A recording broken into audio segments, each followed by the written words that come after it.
Hello, everyone. Welcome back to another episode of Chit and Chat. I was about to start that off like a freaking solo act. What the hell, me? I mean, if you want to do that, it's fine. I'll log off right now. Hello, everyone. Welcome back to another solo act. Those filmmakers really here, which we play all squishes away. No,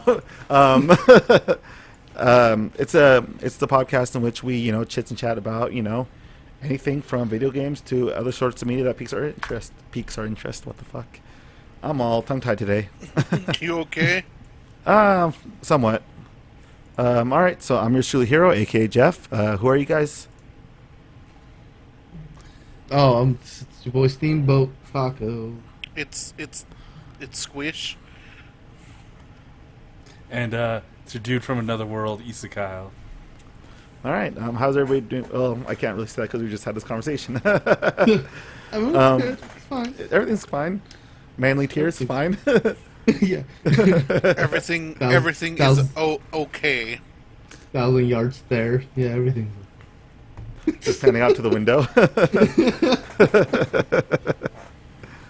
All right. Well, as always, guys, we're going to avoid the cold opening, like always. Well, that's first for once, actually. All right. So we're just going to get on to the week. So, Aldo, with you living the farthest, how's your week been? Oh, it's been a lot of movie watching. I finished FF7 remake. Okay. I know we don't have Knuckle Bomber on the podcast today. Is he in hearing distance? He's not within hearing distance. Okay, good. Man, that's some Kingdom Hearts bullshit right up at the end. Oh. Wait, I missed it. What are we talking about? Tetsuya Nomura. FF7 remake, the real. Oh, you got there, huh? You got there. Oh yeah, the real. I thought people was exaggerating, and I'm like, no, it's just Nomura. And then I got there, there's some fucking tonal like whiplash, like fucking my neck hurt. Did you see that? Like, did it really show? Did she really look at the screen and was like, "Hey guys, wait till next time"? No, it wasn't like that dumb. It's just like the last, like it's like how every Final Fantasy game has like a boss rush at the end. Yeah. But because it's like the ending of like the first, like not even chapter, like the first city, they don't really have like a boss rush in the classic game. So like, just insert some of Nomura's bullshit. It's what they inserted is gonna drastically change what's gonna happen going forward. That's for sure. Yeah, as somebody that likes the original, I like the game. I think the only real bummer for me is that like, for people who have been waiting for this to play it because they can't play the original, like, or not can't, but won't play the original for some whatever bullshit reason, graphics or whatever. This came out when my dad was born. What? It's like this came out back when my dad was born. Or this came out when yeah, right? Yeah, right. So it's a bit of a bummer that people that have been waiting to play it don't get like that authentic story experience. Yeah. It gets pretty close. Like they do a lot, but like, I mean, there's also quite a bit of petting. Like I don't need to have experienced Barrett, Tifa, and Cloud fighting bugs in the subways on their way to Sector 5. Like I don't need that bullshit. But like, with the exception of like the padding, which I don't know, feels obvious, but I don't know because I have the context of the original. Yeah. Like it's not bad. Like it's genuinely not bad. Like they really improved on like the fighting system that they kind of tried to do in 15. And it feels good here. Like I like it. It's really good. But man, just the fucking ending just feels like it just dropped me into Kingdom Hearts boss rush with all like they have like real bullshit like names too, like Azure Agony or some bullshit like that. What the like, nothing worse than dealing with AA, right? Right. The Crimson Fatalis. Yeah, exactly. Just like that sort of like Nomura 2010s bullshit. Like, come on, dude. Like it just doesn't vibe. Like the whole game is like pretty faithful to like the original. So like. So it still has that like late 90s like cyberpunk feel to it, but then like you get to that ending and like it clashes with like Nomura's 2010 post 2010s like Kingdom Hearts bullshit. You're just like, whoa, what? I mean, there's some real like neat moments in there, but like neat little character moments, or like you're fighting a bunch of bosses, and as you do each one, like your party members rejoin your party. And my favorite is like Aerith like comes in and saves Cloud, and she's like, "Miss me?" And he's like, "Not for a minute." I was like, "Cloud, you fucking asshole." But yeah, I don't know. I liked it. It's good. Ending was a good. I don't know how I feel about some of the changes to the end. So, like the whole timeline bullshit. Like I feel like I like the idea, but the fact that this idea is being done by Nomura makes me hate it. Because like I have no faith. I feel you. I have no faith that this is gonna be like when we get to the end. Like when we get Final Fantasy VII Part 7 in 2037. People are gonna be like, people are gonna be so upset. They're gonna be just as upset as they were with Kingdom Hearts 3, and I'm gonna be like, come on, you knew this was gonna happen in the first from the first game. 50-year-old Kyle, just like You now knew we're all in this the was Hose Man coming! corner. Yeah. You knew this was coming!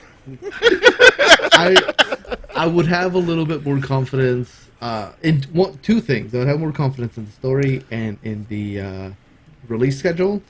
If like after this they announced that Nomura was just a producer on it and not the director anymore, I would feel a lot better about it, because I feel like, yeah, include the like, because it has a bunch of the OG people that worked on it, which is nice, and I guess that feels, I don't know, like a good send off, or like a good like whatever. But I think they should pass the torch, literally now. Right now. just like right there while the torch is still lit. Yeah, I think what they need to do is they need to like give this game to like the new set of people, and just be like, all right, we've established like the tone, we've established like the combat system, like all this shit. Just finish out the rest of the fucking story. I have a little bit of confidence because like one of the producers has gone on kind of record, which I don't know what that means with Nomura at the wheel, anyways. But like he's kind of said that that they're sticking to the story. Like it's still going to go through the major story beats, big locations, and stuff like that. But like the way they've ended the game also makes it feel like, yeah, they'll get to specific story beats, but like they're also, it's like bullshit that they can do to like, I don't know, not have Aerith die. Yeah, like that's probably one of the biggest fucking, one of the most iconic scenes in gaming. If they were to change that, it'd be pretty fucking ballsy. I would be okay with it because that scene exists already. Yeah. Like it's there.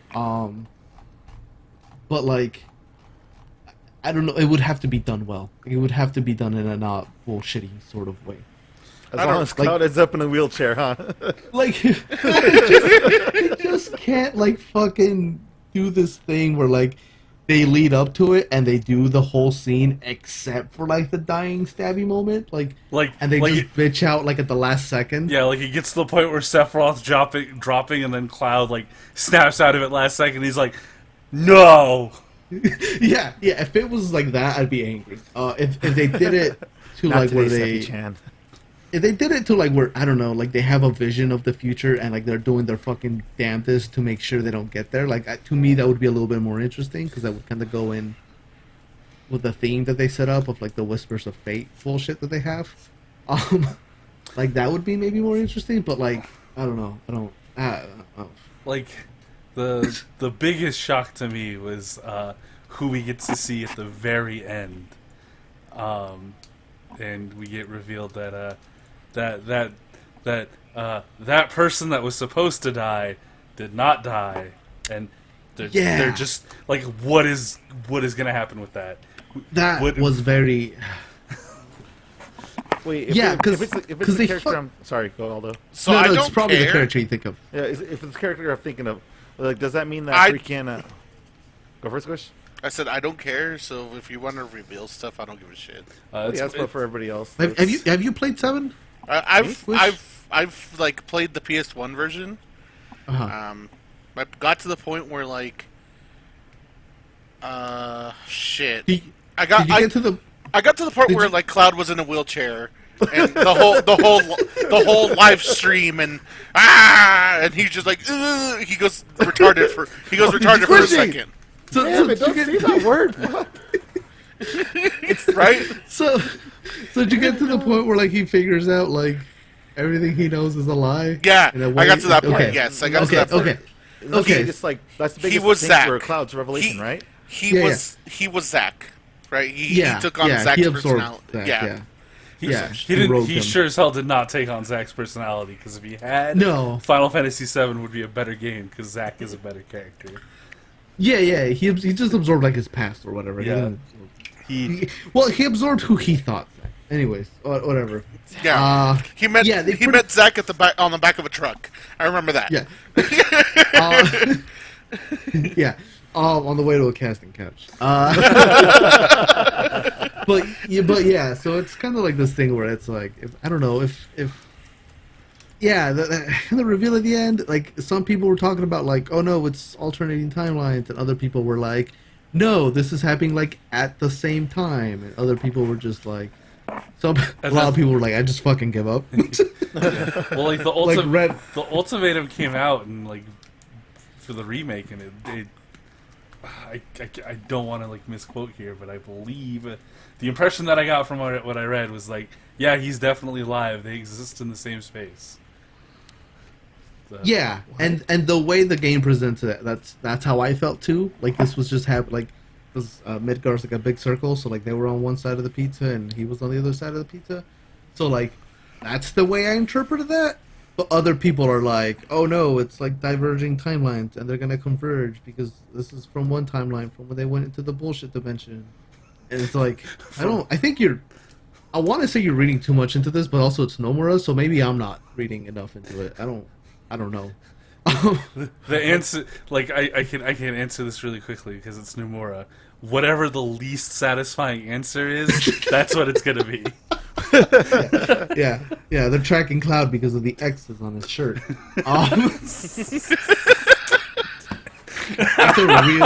That's a real plot point from fucking Kingdom Hearts. That's the stupidest fucking thing.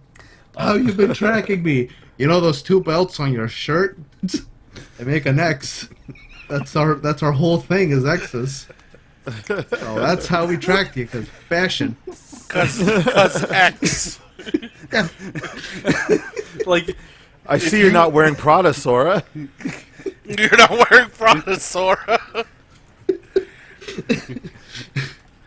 Yeah, it's so you know, I don't know. We'll find out in like 5 to 10 years. I see your Gucci mane, Sora. Yeah. I was gonna say, yeah. Apart from that, just been watching a bunch of movies. I watched first of the trilogy of the Mobile Suit Zeta Gundam, A New Translation, A New Hope. I think I fucked up the last part, but I'm actually not far off. So I watched that. It's neat. I think I talked about it last time.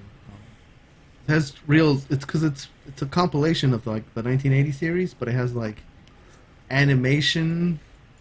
They added new animation in 2005 to fill in like gaps that they felt they wanted to fill in, or I guess like they just decided the footage we have isn't like clear enough, or like the stuff we want to abridge, so like there's new animation. So it switches from like 80s quality animation to 2000s like on a fucking fly.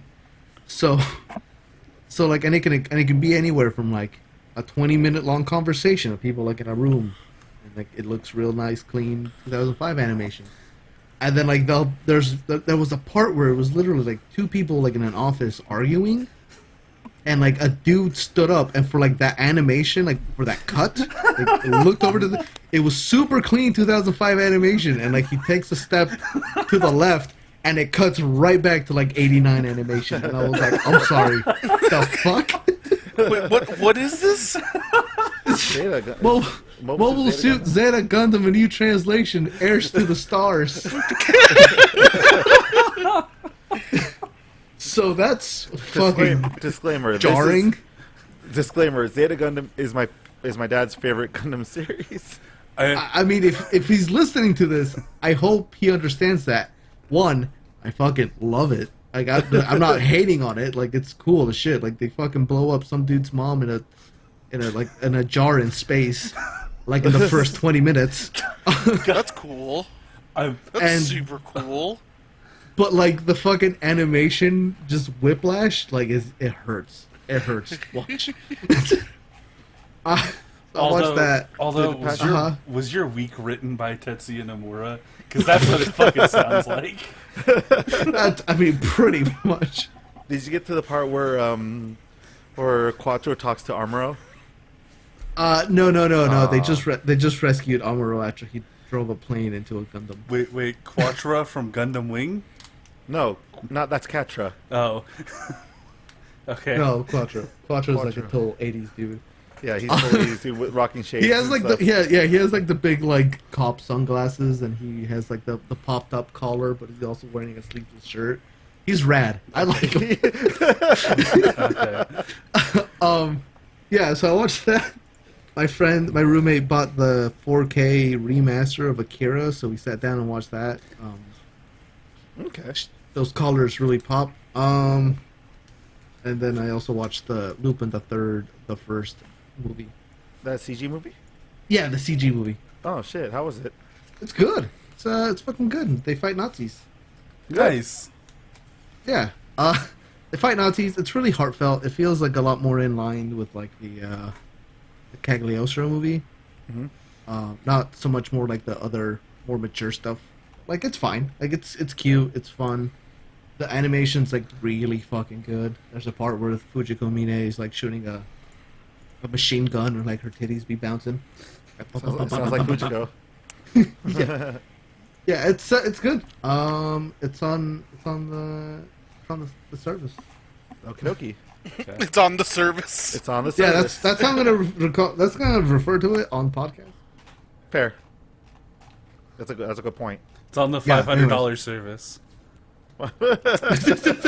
Yeah, a $500 service. $600, and we'll make Marcus have like freaking long tail, like fucking pigtails. Make him look like Pippi Longstocking.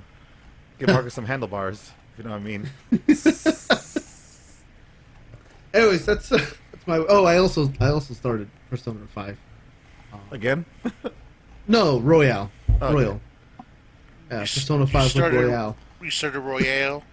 Yeah, Persona 5 Royale with cheese. Yeah, I beat Kamoshida's Castle. So. And then I got the Snapchat from you, so I'm dropping everything. All right. Like I promised. He was like, my time has come. Yeah. All right. Anything else going on in your week? No, that's it. Aruto? No, I said that's it. A root. Aruto? Aruto? No, it's Aruto. Aruto. You gotta have the little quotation marks on the doll. On the Aruto-kun. All right, Kai? How's your week been, buddy? I think Squish should go first, because me and Squish have had a similar week, and I think he would lead it off more positively, I guess. So. Okay. Squishy? I've just been doing my thing, just kicking it, illin', playing Runeterra, trying to get the gold by the end of the season so I can get free stuff. I've been playing a lot of Spooderman. He's been thwitting guys all day. Is it your first time playing Spooderman, or is Yeah, it it's like my you've first been time. It's my first time playing Spooderman. Ooh! Where are you? I just met the Sinister Six. Oh, okay. Let me know when you cry. Okay. yeah, I just met the Sinister Okay. Six. I gave Jeff hands. Jeff Hess. Yeah, it's been good so far. I really like the web swinging. I really do like the web swinging. Like Yeah. it's very fluid. It does get janky once in a while. Yeah, just really once in a while it does get janky, but hey, what can you do, right? Yeah, I think my only complaint about the web swinging is the way that they programmed it. So you can't do like those stupid like 360 web swings. Because they have it programmed that when he reaches like the apex, like he just lets go automatically, and it's like, no, I want to fucking be a helicopter.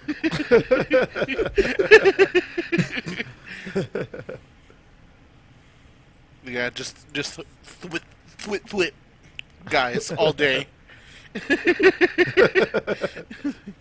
I kind of wish it had like a style system like Devil May Cry, because like you can do some Devil May Cry. That'd be so style cool. Yeah.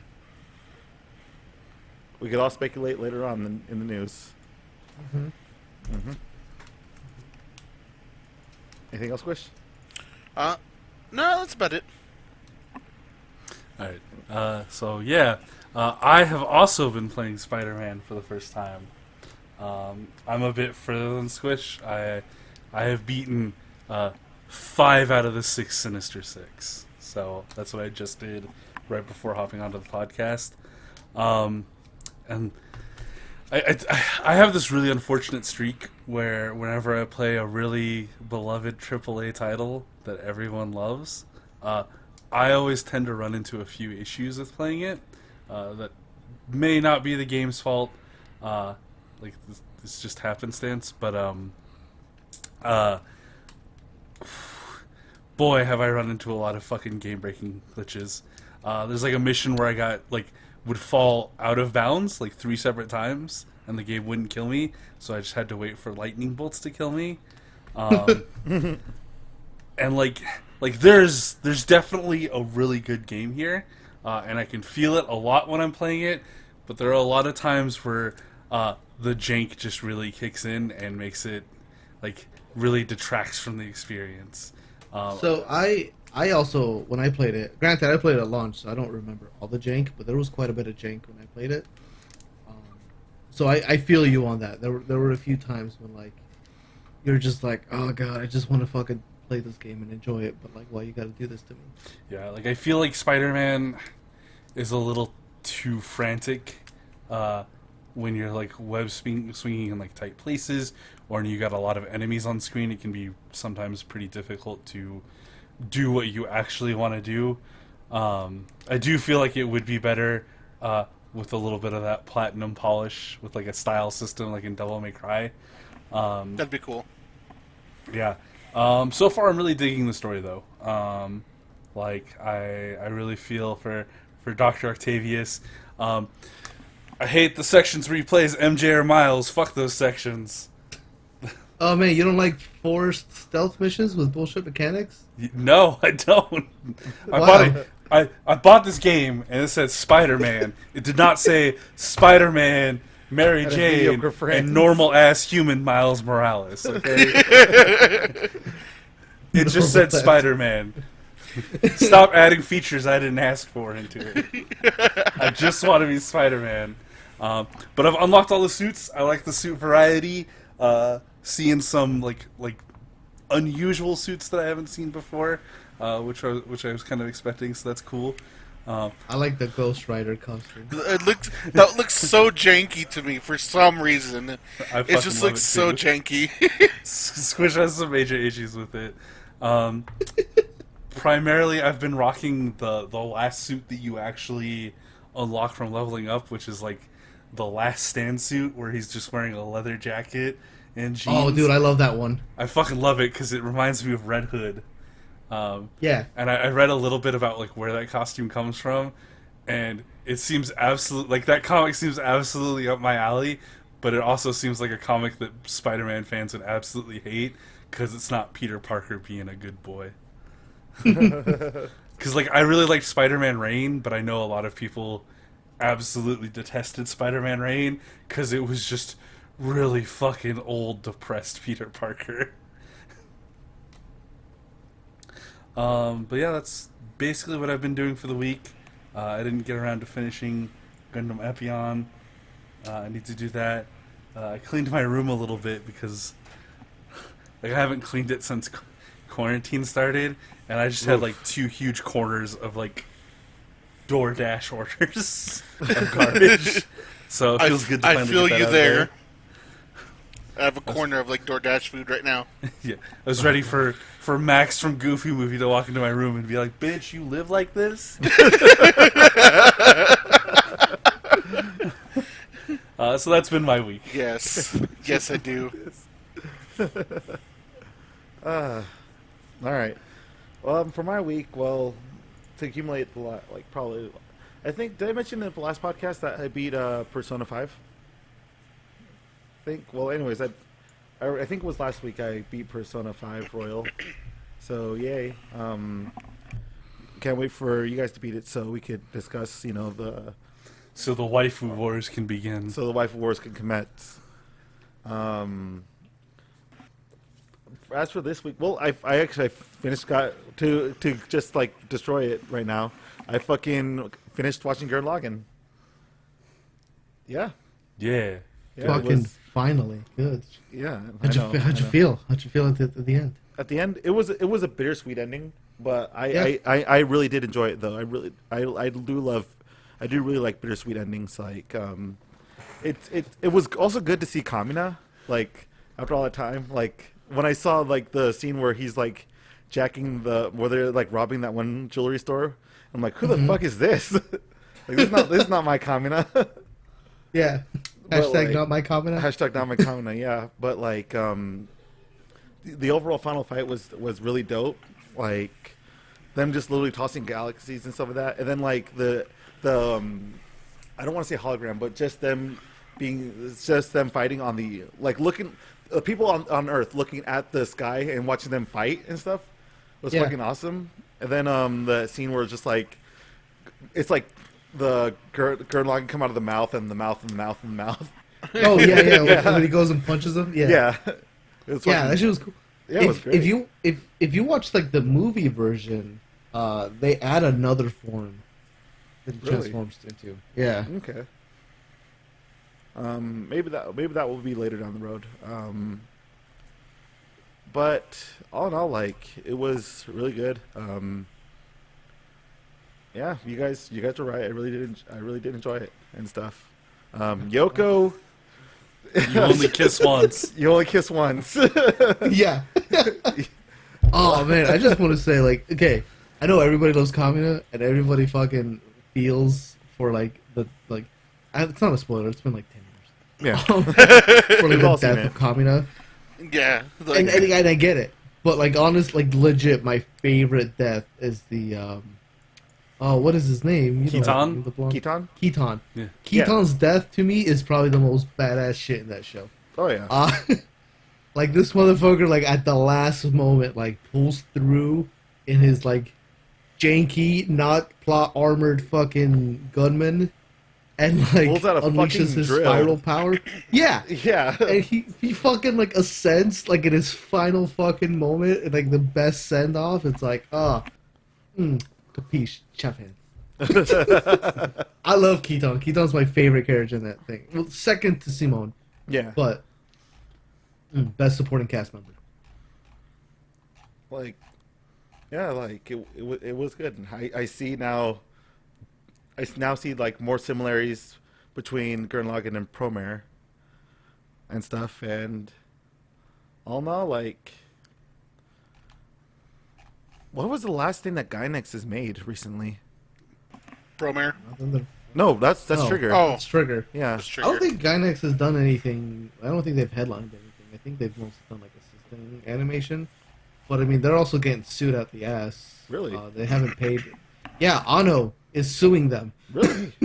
Yeah. Oh wow.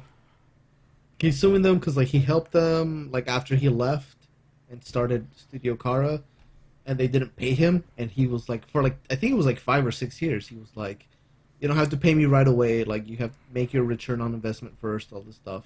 Mhm. But then they just didn't pay him, and they kept on taking projects, and he was like, okay, like you have to pay me. And then when they didn't, now he took him to court. This was like a few years ago. Jeez. So I don't know what their deal is anymore.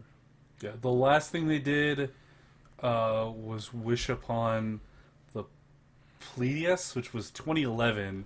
They did have a 3-part movie series starting up here in 2020 for Zero Century, but with everything that's going on and all that news as well, Who knows? Yeah. I see. guess the rebuilds of Evangelion too. No, that's not them. That's not them. That's not them anymore. No, that's Kara. That's Studio Oh Kara. yeah, shit. Studio Car. Okay. Yeah, that's Ano's thing. Okay. Damn. Well, shit. Sorry, guys. Yeah. Um, Yeah, I mean that's part of like why he left was like he wasn't super happy with like the management.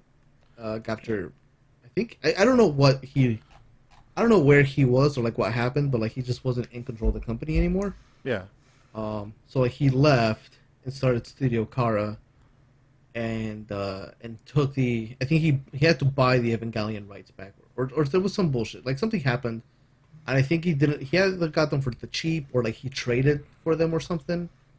So he has the rights. Like that's why they're doing that, but that's also why the original series is kind of in flux, even in Japan. Yeah. Because like Gainax probably still has some of the rights to it, but like Ano still has the rights to it somehow. So like there's just a bunch of shit. For Wikipedia, it just says for the rebuilds of Evangelion, it's a Gainax collaborated project. Quotations. Yeah. Yeah. Well, did Anno leave before or after like the rest of the people who left and made Trigger? Oh, I think he left after. Okay. Or it might have been around the same time. I think they all left like probably within a year or two of each other. Because if I remember correctly, like they all worked on well, not Ano. Ano doesn't really work on a whole lot. But like they worked on Gurren Lagann and then they left. Like Hiroyuki Imaishi, I don't think did much of anything, if he did anything after Yeah. that. With Gainax, anyways. Well, damn. Like that kind of in a way that is kind of unfortunate. Like as a fan of Gainax's work, but at the same time, they had it coming. So from what it sounds like. Yeah, I mean it's unfortunate, but it's actually really nice to have seen a lot of these creators kind of move on and kind of be deshackled from it. And freaking Like- just make some great ass works and stuff. Yeah. Yeah. I mean at the bare minimum, it's all worth it just for the shit Imaishi is doing. Yeah. Like Little Witch Academia redeems this whole thing. All right, yeah. Other than finishing Gurren Lagann, I started watching I watched over the weekend, not over the weekend, over the week, most of the Killer Instinct documentary, Fight On. Yeah, it was actually pretty interesting to just kind of like watch like kind of the backstory of how like Killer Instinct came to be. I recommend you guys watching it if you guys are into that. I'm pretty sure we watched the Tekken one with me, you, Marcus, and I believe Squish, right, Kyle? Like when we were making our model kits and stuff. Yeah, probably. Yeah. It was just like the history of like of Tekken 7 before like it came out here in the States and stuff.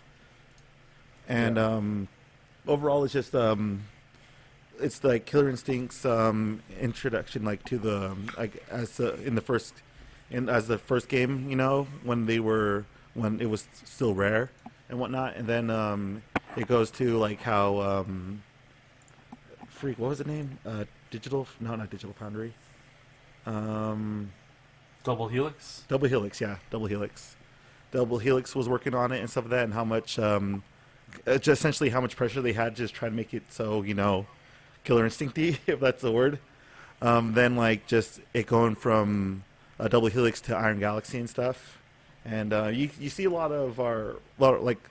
see two of the biggest of our probably favorite YouTubers talk about Killer Instinct also, and I was gonna ask. They bring up Maximilian because I think he worked on. Maximilian. Yeah, or he Trade did. or He something. did work. Maximilian and McMuscles are in it, talking about. Oh, Killer Instinct and McMuscles, stuff. Yeah. nice. Overall, like if you guys have a chance and like if you got like probably an hour or two to spare, just buckle down and watch it and stuff. It's really good. Fucking finally got some comics up for PK and stuff, and so fucking people started fucking responding to it. I'm like, what the fuck? Wait, where?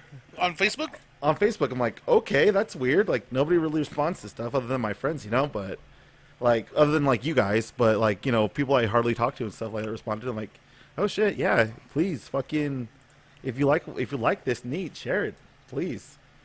You should try and get that up on like what is it, like Hive Comics or like Webtoon. Webtoons, yeah. I was gonna say Webtoons? maybe Webtoons. Yeah. Yeah, I'll look into it later tonight, actually. Yeah. Because I mean, it's you have enough content that like if you depending on how you split it up, you can give yourself some time as Yeah, paint there's- chapters and shit. there's like now like 150 something pages now, so fucking I have something that's Yeah. probably put up like once a week or You whatever. have content. I have content. But other than that, like, I've been working on making a new intro for the channel. And later today, I'm going to play Monster Hunter with Marcus. So yeah, that's pretty much my week and stuff like that. So yeah, let's get on to the topic, right, guys? Oh yeah, the topic. All right, so this week, well, despite with everything, even with everything that's going on, would have been E3 and stuff, and just like a lot of gaming news. Well, still a bunch of gaming news did happen this week, but a lot of gaming news would have popped out this week, but because of what's going on, it's kind of been limited and whatnot. And well, I kind of want to talk about just our overall video game history, like like our first video games, are why we stick with games, why haven't we grown out of said video games, what video game defines you as a person, etc. Like what was that? What was your video game maturity? Yeah, the games that made you blossom into the man that you are today. I feel like since you brought this topic up, like fucking less than 12 hours ago, you get to go first, Jeff. Show us all how it's done. Okay. Well, shit. Like my first, I think like as far back as I can remember, to the first time I played a video game, the first game I remember playing was Mortal Kombat on the Sega Genesis. Back when my dad was in the military, James' dad, my little brother's dad, my stepdad, Doy. We were all living in Atlanta, and that's when my little brother was born. Before he left to Korea to be there for like God knows how long, he bought a Sega Genesis, and one of the games he got was Mortal Kombat and stuff, and I just kind of played it like all night and day and stuff when I was like sick, or when I was like on the weekends and whatnot. I remember always going to like Sub-Zero because, you know, 90s kids, fucking ninjas, and violence, holy shit. Fast forward to like, I want to say back to, actually when I moved here to Utah, I didn't have any video game consoles during that time, like from when we left Ohio. No, from when we lived Georgia to when we first moved here to Utah.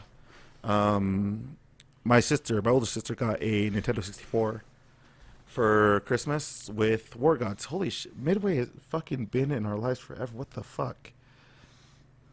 That probably explains a lot. Huh. Midway, why? Anywho, so my older sister got War Gods and Star Wars Shadows of the Empire. I believe that's what the game's called. Yeah.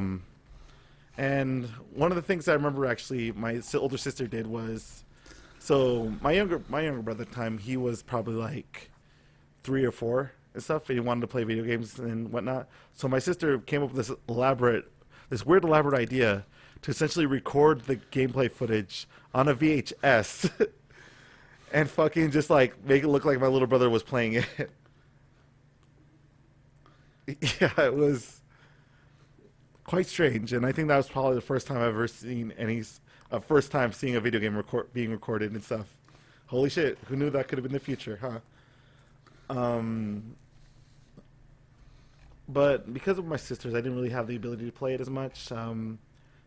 Except, you know, like, have you guys ever snuck to your living room where the video games were and just kind of started playing them in the middle of the night and praying to God? Absolutely. What's up, Kyle? Yeah, absolutely. And you just pray to God that freaking your parents don't walk in. And it's like, what the fuck are you doing? I don't know though. I didn't honestly think that freaking video games would be still a big part of my life now. I mean, I've never been into been a part of the video game industry. I'm just some fucking dude that just plays video games when he doesn't have anything else to do. But I think the biggest game changer for me was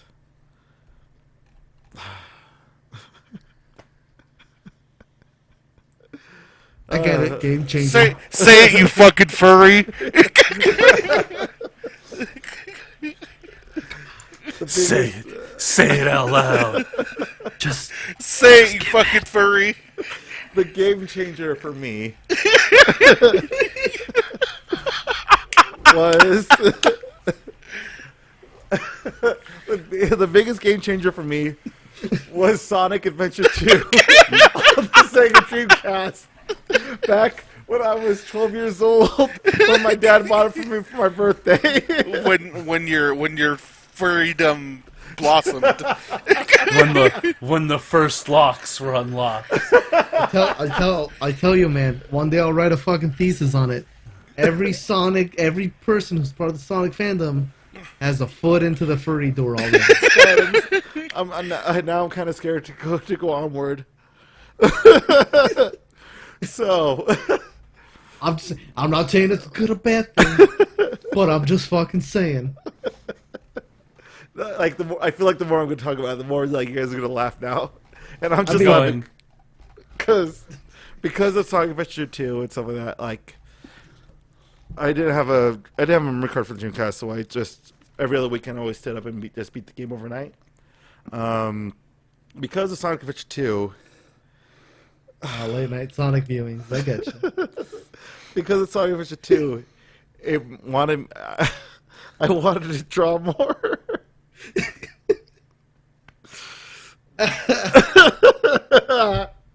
So, because fucking... Oh, God. Because Sonic Adventure 2, I always drew fucking Sonic-esque characters and stuff, and then I started making my own comic books. The birth of Southpaw, the Sonic OC. Southpaw the Shadow I was so fucking embarrassed about this stuff. You know what's just occurred to me, and I think is a little weird? What's up? Why is it the Sonic fandom latched onto it so hard, and they started drawing their OCs and comics and all this shit, but the Mario fandom never did? Yeah. I don't know. Because Sonic unlocked locks. That's why. Look at Rouge. Fair. Look at Rouge. She's a sexy bat. Absolutely fair. Absolutely. Never mind. I'm an idiot. Why did I even ask? I mean, that's the first lock. The first lock is Sonic. First gate. It's not that sluts Amy Rose super short skirt. Yeah. The lotus blooms twice. Well, I think to genuinely, seriously answer all those questions, I think it more has to do with the fact that Mario didn't really have lore like Sonic does, which I think gave credence to the world of Sonic and having lore and characters and a history, which in turn makes it easier to want to self-insert and be in that world. Whereas Mario just felt like a video game. for the longest time. I want to say it's probably. That makes sense. I want to say in my viewpoint is probably because just the sheer amount of the volume of characters that Sonic has compared to Mario. Like That's true too. Mario's more iconic than Sonic, mind you, but like so Sonic has probably a plethora of characters. Like for every like Luigi, you have Tails, Knuckles, blah blah. You know, you got like you got characters that. You got character. Oh, why am I talking about the Sonic fandom? Holy shit! I'm not. I don't want to cut you off. I know. I'm more than happy to keep talking about the Sonic fandom with you. I do just want to give out a recommendation.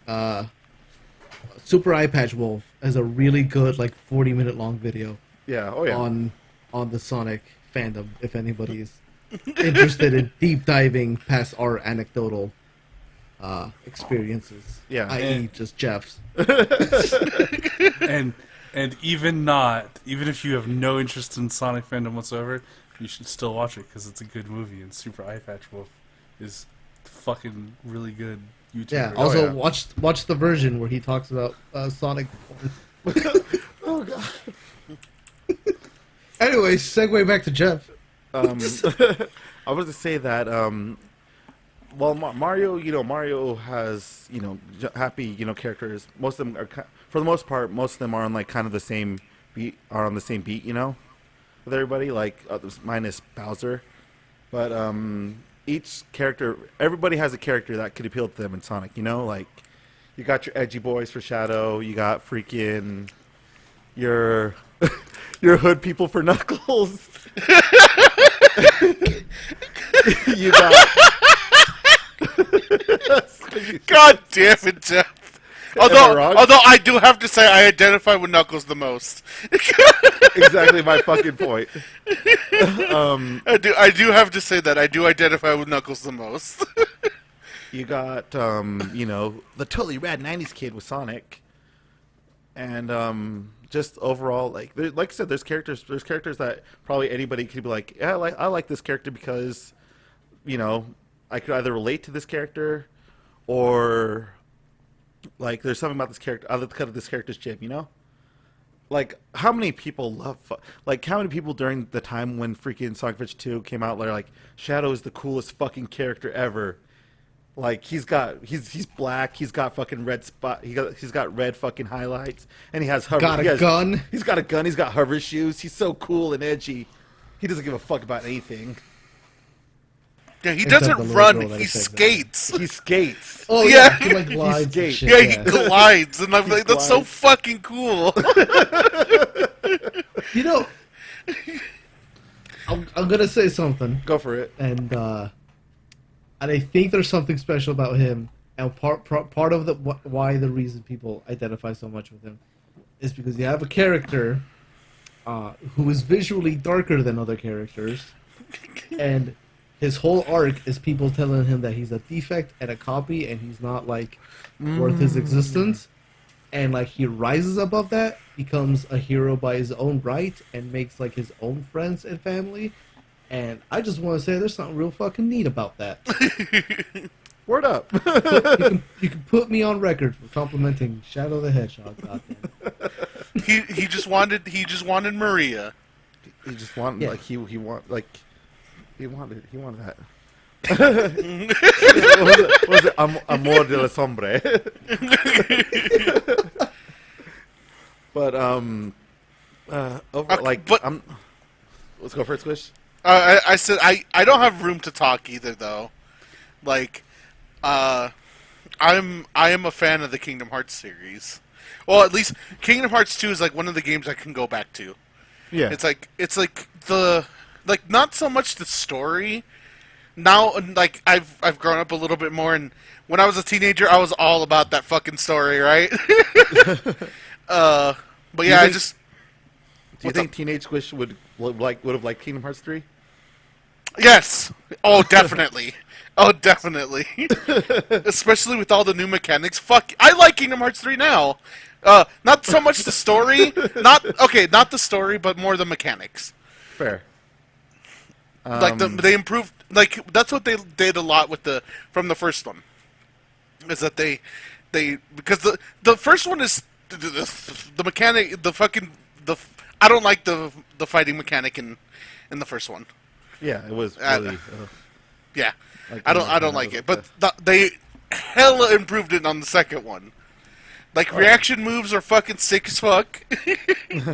And then and on 3 they added all like the keys and shit and all the different forms you could go into, and it was cool. That's what I like about it. Keep talking, bro. This is this perfectly transitioned to you. Like, keep going, dude. So then like that's what I fell in love with as a kid. Is just like Kingdom Hearts 2 is just like something I spent hours playing.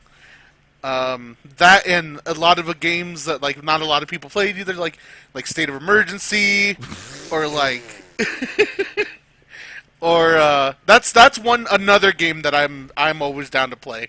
It's State of Emergency. It's just speaking of that, Rockstar is like one of the foundations of like my childhood. Also, I was gonna say Kingdom Hearts, but Kingdom Hearts by Rockstar. GTA Vice City and GTA San Andreas. More Vice City because I played that more. Mm-hmm. But yeah, GTA's always been in my library. I've at least tried to play every one. I've never played 4, unfortunately. Really? Yeah, I've never played 4. Never beat this. Like I tried to play the stories of them. You never went bowling, brother? It's going back to the common theme of it's the PS2, right? Like my childhood was PS2. Like I don't even know what else I can say. Like Rockstar, Kingdom Hearts. Never really played any. I'm trying to think of like what else I played. Sports games. I did play a lot of sports games. I did like the FIFA Streets and the FIFA Streets and then the NBA Street. I did like that. But yeah, that's about it. I feel you on the whole PS2 thing. I think that's really when I came like you. I think that's kind of when I came into my own as like a gamer. Because before that, it was like all platformers and shit that like my cousins and like friends had that I would play because they had. But in the PS2, like that's really when like I got a console and like my parents and I like bought games for it for me, or like we rented them back at like Blockbuster and Hollywood Video. Around. Which actually, I live like maybe an hour away from like the last Blockbuster. The last Blockbuster, yeah. Yeah. So hopefully, once this whole quarantine shit is over, you can go visit it now. Yeah, but I don't fucking want to. It's in a redneck-ass town. It's in a redneck-ass like town. I don't want to fucking go there during COVID because like nobody will be wearing their mask. That's true. Yeah, so I'm gonna hold off. I'm gonna hold off till I can buy like the cure and just pop a pill or two.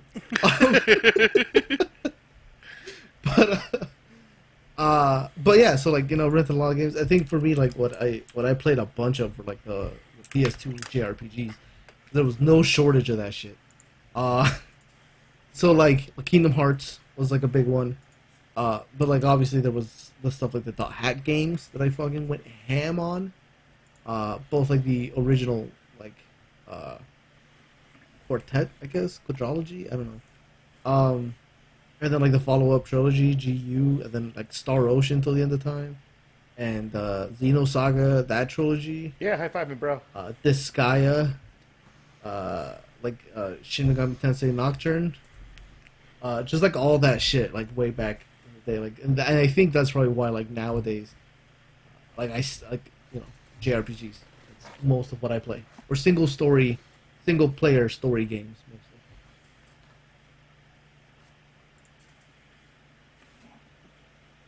Keep talking. I like it when you talk, boy. Did you cut out?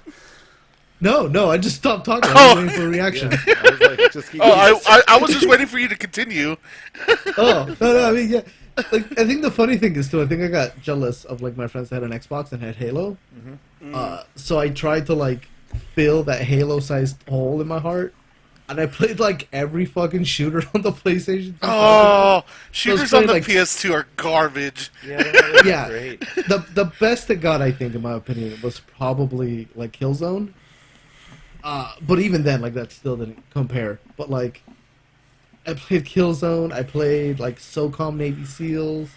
I played like the Splinter Cell Rainbow Six games and shit. And like nothing would like fill that hole. Along that like path though, that's when I found Metal Gear Solid.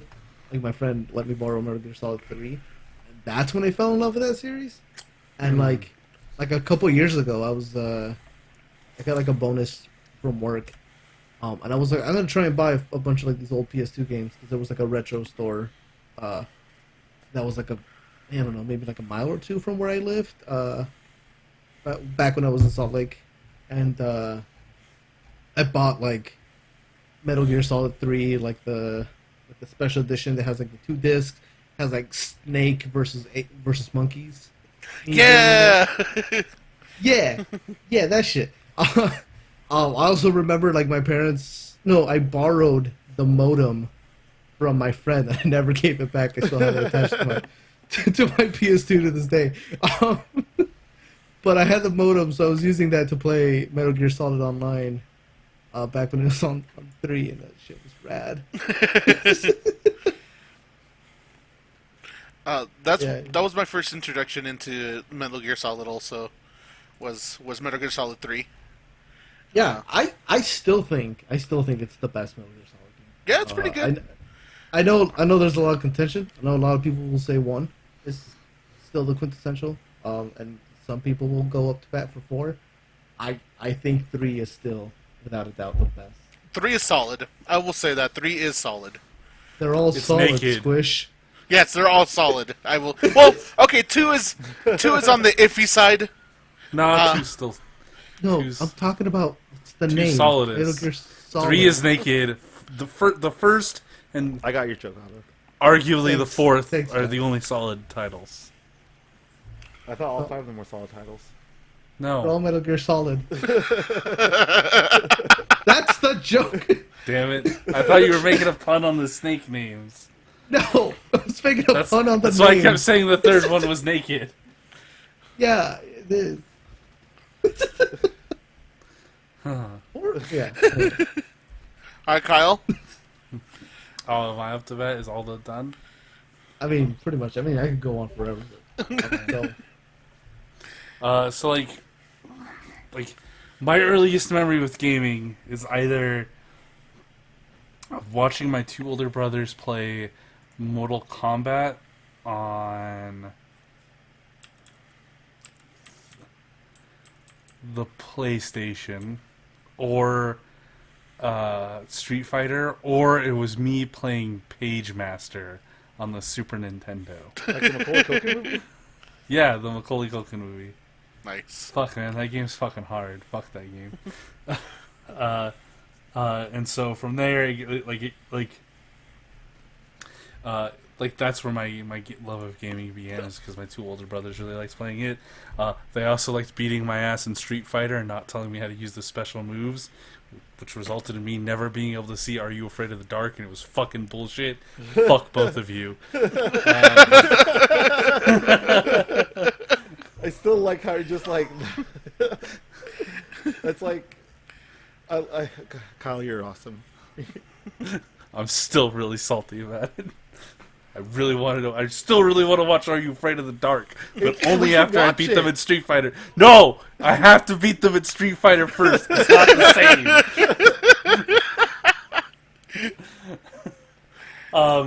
So I grew up a little bit with like a Super Nintendo. And like that was as my parents were going through a divorce, but I was too young to really understand all of that.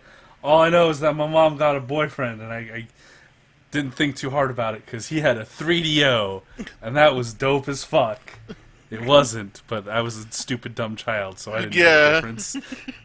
And I played Samurai Showdown, one of them on it, probably the first one, and I played Kingsfield for the first time. Fuck is Kingsfield? So I was a Souls fan way before it was cool. Oh my god, losers. this guy. Is that a FromSoft game? Yeah, it's like one of their first games. Was it Kingsfield? Yeah, on the look that up. 3DO. I'm gonna look that up. It also came out on the PlayStation. And so he was into gaming, and he ended up buying an N64 on launch day. So I played a little bit of like the N64, Super Mario 64, basically, and then I ended up getting a PlayStation that Christmas, like when I was 5.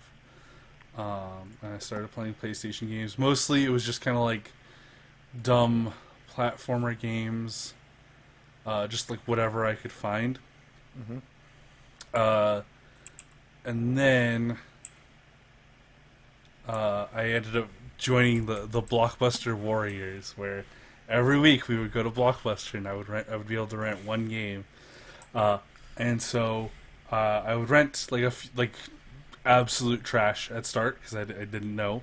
So like Jackie Chan Stuntmaster, Mortal Kombat Sub-Zero Mythologies because it had Sub-Zero Hey, on it. I rent that game also. Hey, fuck you! I love that game. That game's still bad. You can love it. is. It's still trash though. Okay, as and long as then- we've established that. And then, because I was like, me and Squish had this conversation like a few days ago, but the opposite of the horse girl is the dragon boy. And that's what I was. I fucking loved the shit out of dragons.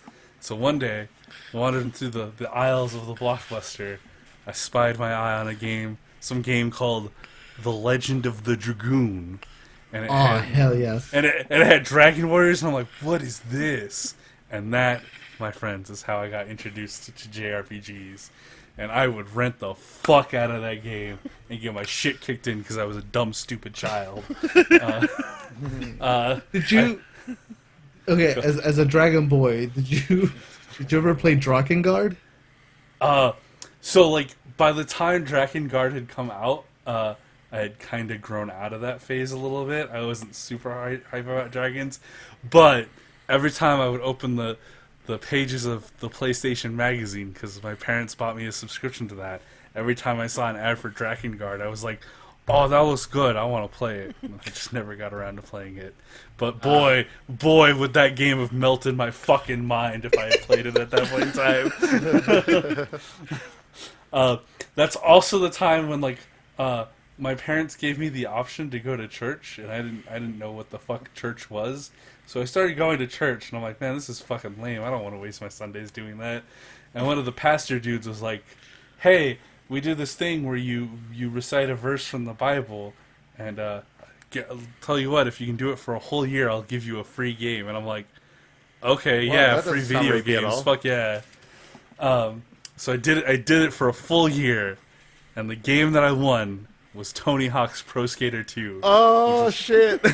Yeah, which, fuck to the yeah, goddamn. Tony Hawk's Pro Skater 2 is so fucking good. Goddamn. I would spend so much time playing that game and just listening to the soundtrack. Man, I feel so bad for that game because it was wasted on me. I was at that point where I didn't have taste in music. Because goddamn, that soundtrack. Now that I have taste in music, I can actually appreciate just how fucking fantastic that soundtrack is. Holy fucking shit. Goddamn. It is a pretty good soundtrack. Yeah. In the meantime, like, my mom's boyfriend still had the N64, so I played that a little bit. Not as much as my PlayStation, because N64 had shit for JRPGs. Yeah. Yeah. I just played a lot of Doom 64. That was, like, my first real excursion with Doom. And then we moved to Kentucky, and I finally made friends with this neighborhood kid whose older brother had a PS2. So he had given his younger brother, who's my friend, all of his old PS1 shit, which was a fucking treasure trove of Final Fantasy 7, 8, 9, Resident Evil 2, Resident Evil 3, the first Resident Evil, and a Game Shark. And goddamn, Game Sharks are fucking rad as shit. Yeah, Game Sharks are fucking cool as fuck. Game Sharks are fucking great. And, like, that just opened the door. Like, I was already the JRPG kid, but now I was fucking sold. I there was no escape anymore. I couldn't just back out. I was now the defuncto fucking nerd boy. Playing Final Fantasy and crying when Eris died because I was a dumb 13-year-old, 12-year-old child.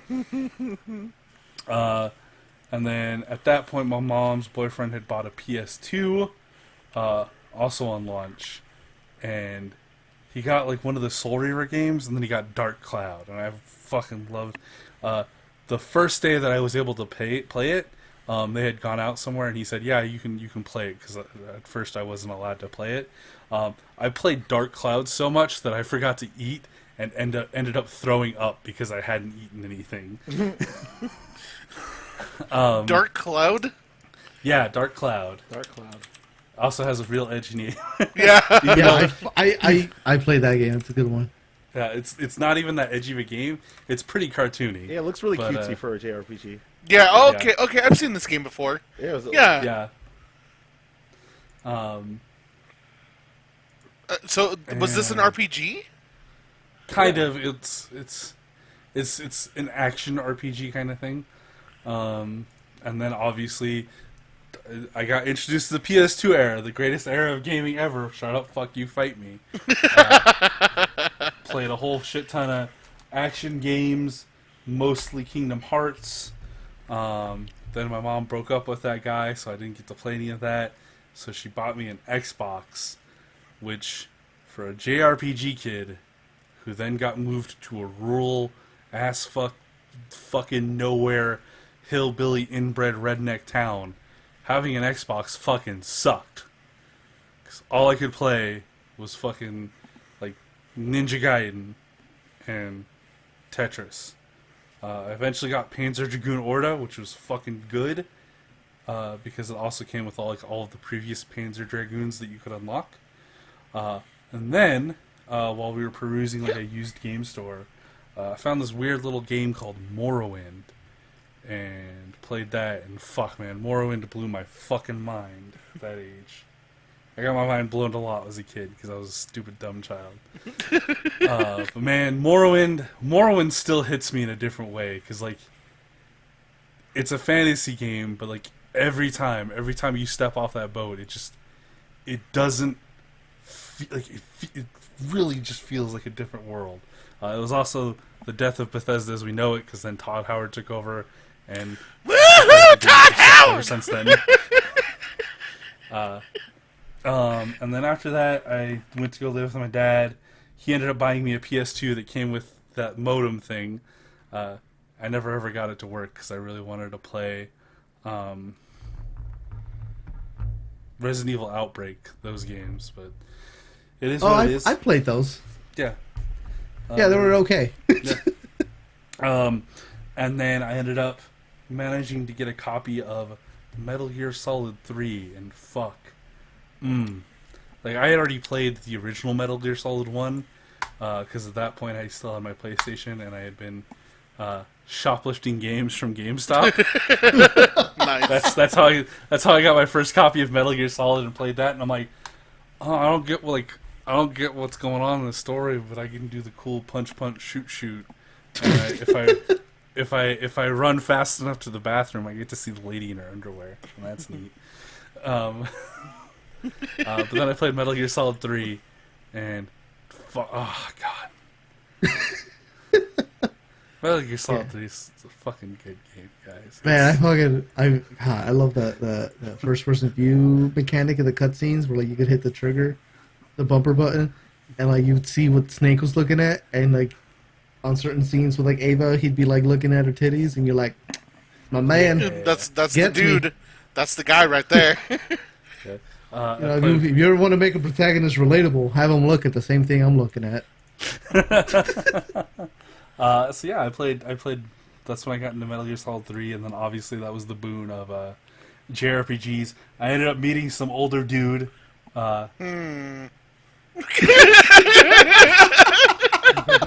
This story has a wholesome ending.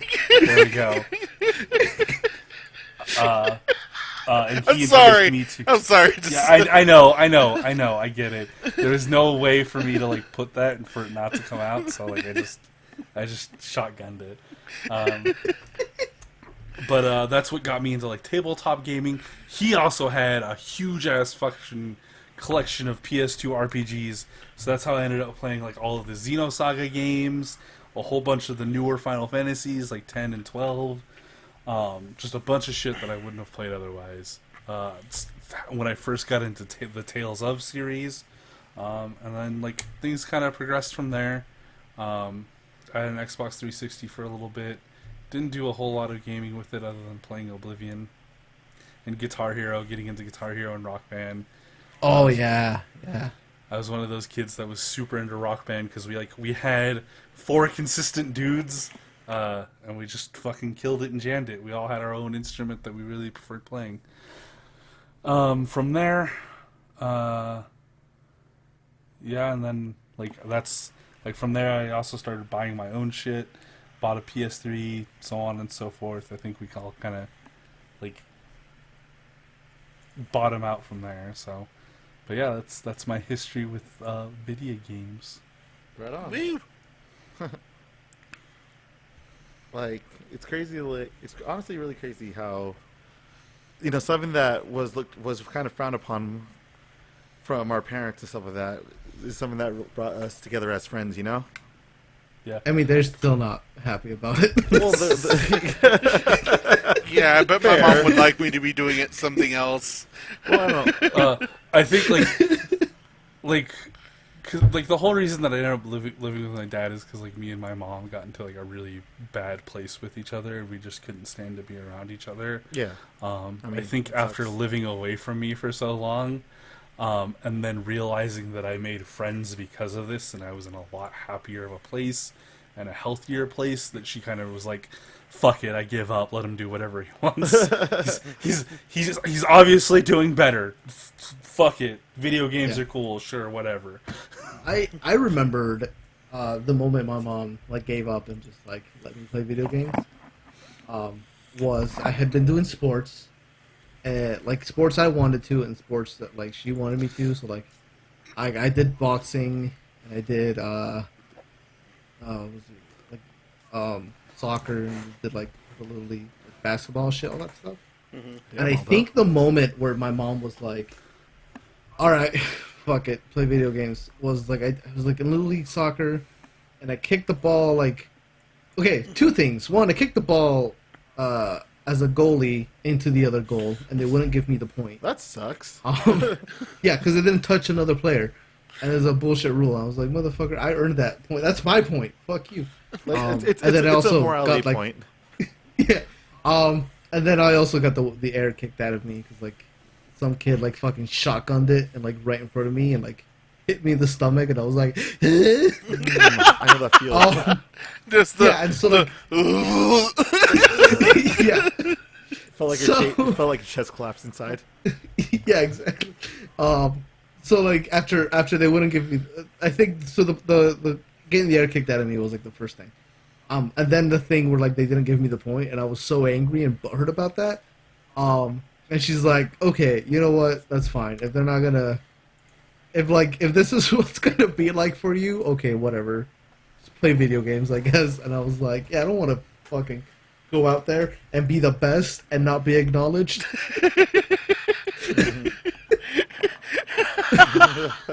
So like that's the point where my mom was like, all right, fine, play video games. Sure, she regrets that to this day. My dad's still like, are you still playing video games? Yes. How old are you? 30.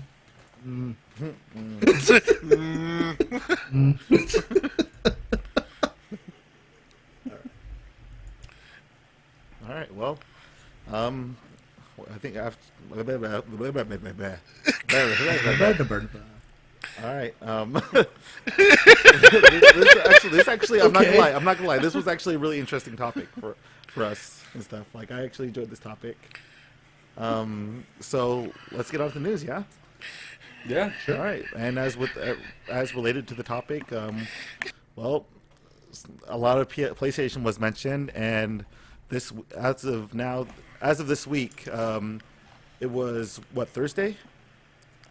PlayStation. Yes, there's a. PlayStation had a showing of the PS5 and the list of games that are coming out with it. Let's just get it right over with. How's the PS5 look to you guys? Ew, get that shit away from me. Gross.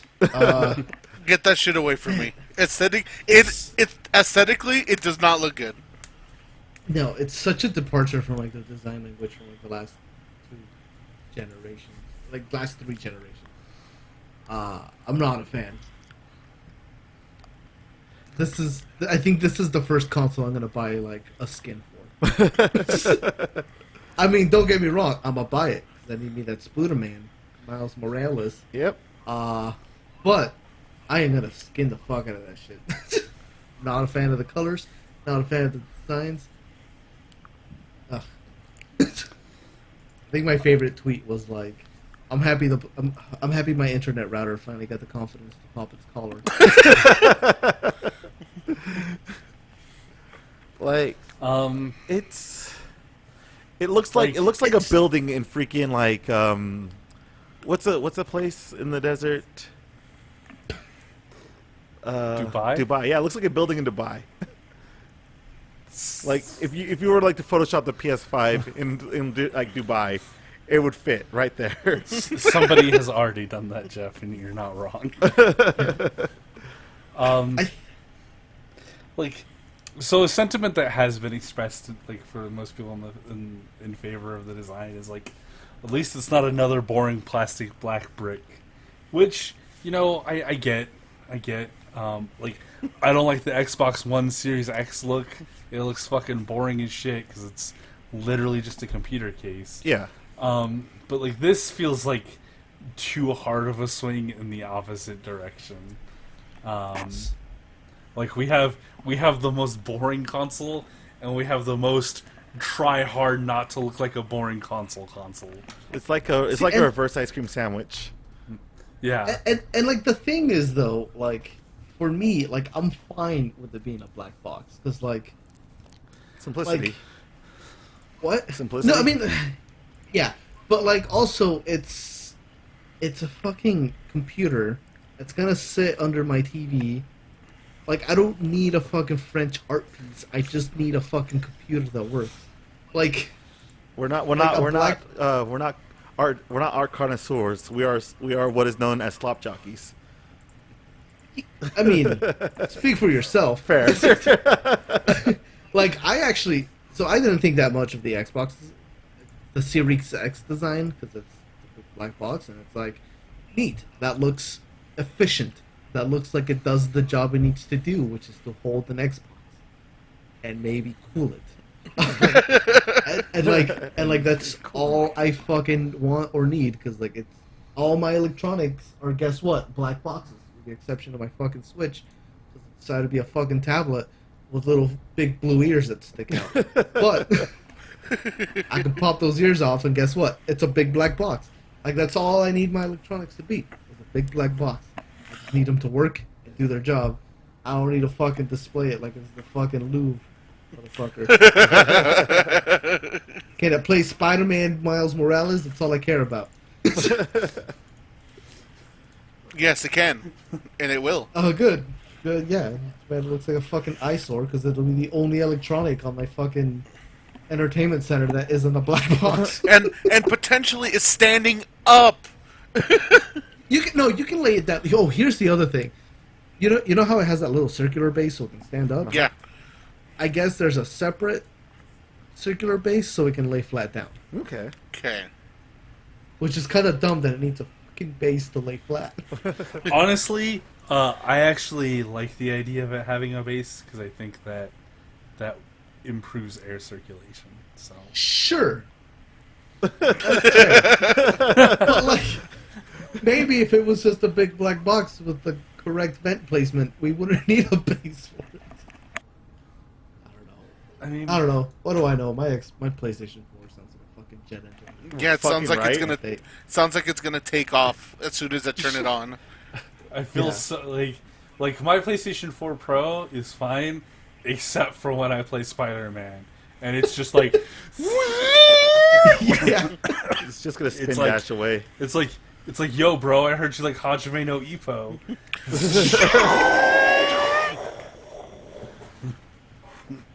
Just plays Danger Zone. God damn it. All in all, though, like, I can't say that I'm used to it, but and with it, like, I feel like it looks neat. Like, it lights up. That's cool. Like, You know what else lighted up was the fucking Wii. It's nothing new, Jeff. I'm just trying to be positive. But Okay, continue. the interesting thing that it's coming both like one with the disc drive and the other one like digital only. It's kind of crazy to me that not really. I should have expected it, honestly. That they were going to go with a non-disc version because what was it like this generation with the start of PS4 and Xbox One that they're trying to stray away from like physical disc and whatnot. So, two questions I got to ask for you guys. How much do you think they're going to be worth, and which one will you be getting? I think the price is already leaked on like the UK Amazon. I don't know which one, but one of them was like for 599 euros, which should translate roughly to like $700. No, 600. 600? No, I don't think so. If it's I 599, said five. Yeah, euros. Yeah, euros. It's only like yeah, it's about the same. Is it? Is it? I thought euros were more than. American currency. Okay, let me be a little bit more specific. It's about like a $50 difference from like the pricing over there. Yeah. At that range. Yeah, it's rough the same. Yeah. So I'm thinking it's probably gonna be 600. Yeah. I would like to think that they're both gonna be the same price, but there's gonna be like a trade-off, like the sad or not the sad, the all digital version will like you would think would be like cheaper, but I think they're gonna keep it the same price and just give you extra storage, whereas the disc drive version will probably just have like less storage. Okay. Unless the all digital version is just cheaper and they both have the same amount of storage. That'd be, Yeah, probably. Like, So, Interesting. what a lot of people are throwing out as far as the Series X number, is like $499, $500. I don't think Sony's going to go higher than $500 just because of what happened to them when they dropped the PS3. yeah.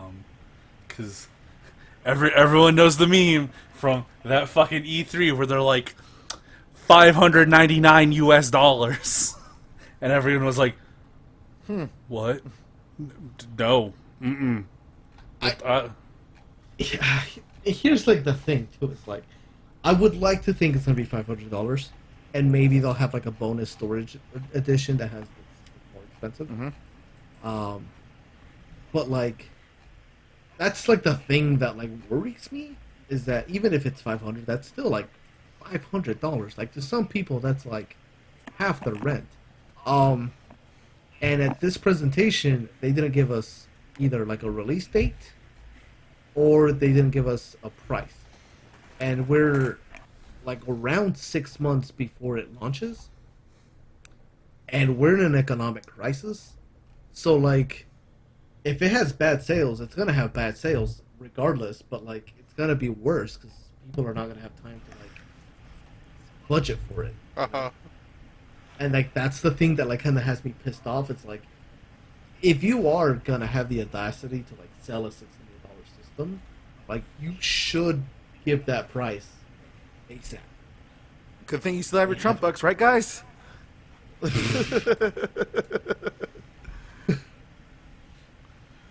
Hey man, if Quarantine 2 Electric Boogaloo happens, freaking, you bet your bippy. Oh my god, if fucking Quarantine happens while I'm at work, oh my god, I'm gonna be so pissed off.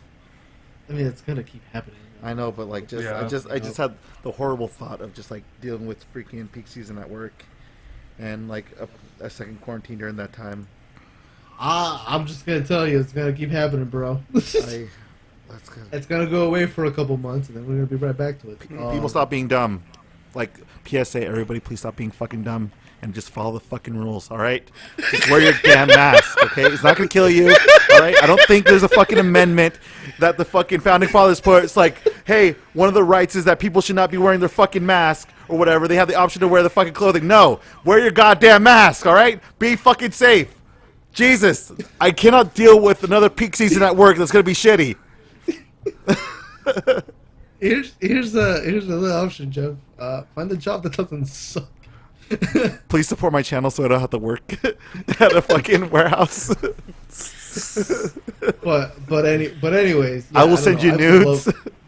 Not my nudes, but I'll send nudes. That's illegal, Jeff. That's illegal unless they're in it. Unless they're into it. Hey, not if he starts his own modeling agency. Hey, Squishy. Those nudes. Squishy. Yes? Say I consent. No. No what? I do not consent. All right, cool. Thank you. Now I can edit that. Thank you. Anyways, I'm gonna be a little Jeff for a moment and say it would be nice for it to be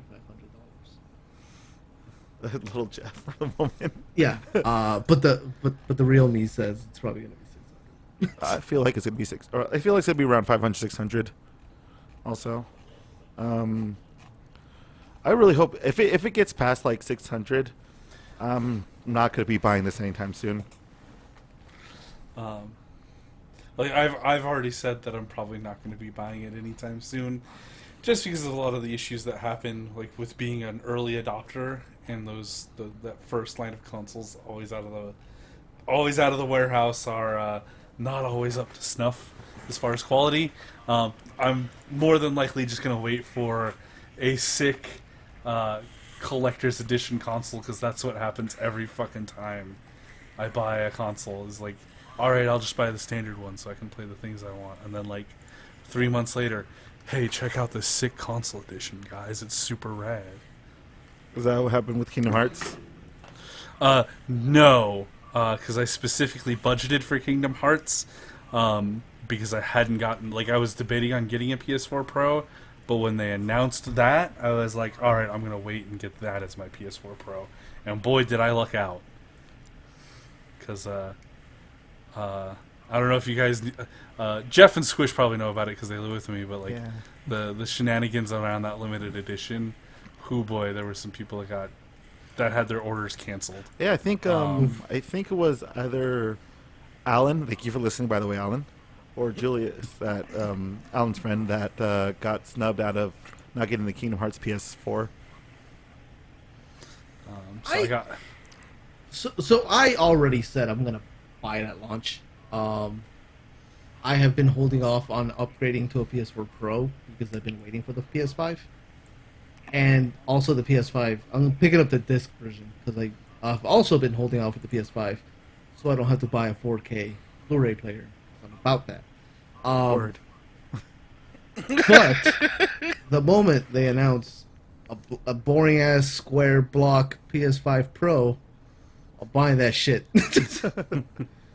and getting rid of my fucking Dubai looking motherfucker. Goodbye, Dubai. Yeah. Goodbye, Dubai office. Dubai Station 5. Dubai Station 5. PlayStation 5 Dubai. PlayStation Dubai. PlayStation Dubai. There you go. Yeah. Because, I mean, regardless of whatever special edition they come out on with, they're all going to look stupid. Yeah. They should have gone the route of the PS4 Pro, and the PS5 should have just been 4 rows of PS4. You know, they should have just released that fucking dev kit. Like, that looked better. Like, is that the weird mock-up one with, like, the U shape? Or, like, the yeah, the big V vents and shit like that, yeah. No. I would have preferred that. I prefer this over that. That's for sure. At least that thing like had more personality, other than like, hello, I'm a PlayStation 5. Yeah, fuck you. Squish, you haven't chimed in on anything about what you want, what you really would want for the PS5 to buy. Oh, like I said, I it's get it away from me. I mean, are you? I mean, I guess the question is, Well, okay, are you gonna buy it? I'm getting a PS5. I don't want an Xbox. Nothing on Xbox appeals to me. Okay. Okay. Let me ask further. Are you gonna wait to pick it up, or are you gonna like pick it up ASAP? ASAP, A-Town, let's go. I'm probably gonna wait a little bit. I'm probably just gonna wait a little bit. Okay. Okay. I can respect that. Yeah, I'll probably just wait a little bit because the PS4 is still gonna be relevant for a little bit more. Yeah, It's not like sure. they're gonna immediately drop PS4 support. that'd be you know? depressing. It's like PS5 came out, everybody just throw your fucking PS4s to the ground and give us money. Yeah, exactly. Love you. I just feel like I mean, yeah, the PS4 will still be supported, but I think like I think we're seeing like all the games that are coming out here soon. So like Cyberpunk, Ghost of Tsushima, Last of Us 2. I think that's like the last big one. Yeah. Yeah. Oh yeah. And I don't think we're gonna get anything major for the PS4 after Cyberpunk. Possibly. We just have to look at I guess what games have been announced like recently. Not recently, but like within the last year or two, to see what else is coming out for the PS4. Either it's coming out by the end of this year or sometime next year. You know. But it would be pretty. We don't want a Persona 4 any games. You know. What? Speaking of Persona 4. Wait, are are we not going to talk about anything else about the PS5? On a side note, all right, as a PSA, Persona 4 came out on PC, Persona 4 Golden, so if you guys are interested in Persona, go get it. You should, before getting it, you should know that it does have anti-super shit, or well-known to be really shitty anti-consumer software de novo attached to it as DRM. Oof. Which has been proven time and time and again to actually make in-game performance worse, as well as do some fuckery to people's PCs. Now, also, that being said, this is also like a 12-year-old game with very minimum PC settings, so what performance hits are actually going to happen, I don't know. But as always, be an informed consumer and do your research before jumping the gun. Since Squish has already jumped the gun now, I don't got to worry about that bullshit. Yeah, I already I'll just play it on jumped his the gun. computer. So I posted real fast before we move on to the games that are actually announced for the PS5. I actually just posted like a Wikipedia link that shows like most or all games like in Current development. production or development. Thank you. And really, there's not a whole lot left for like the PS4.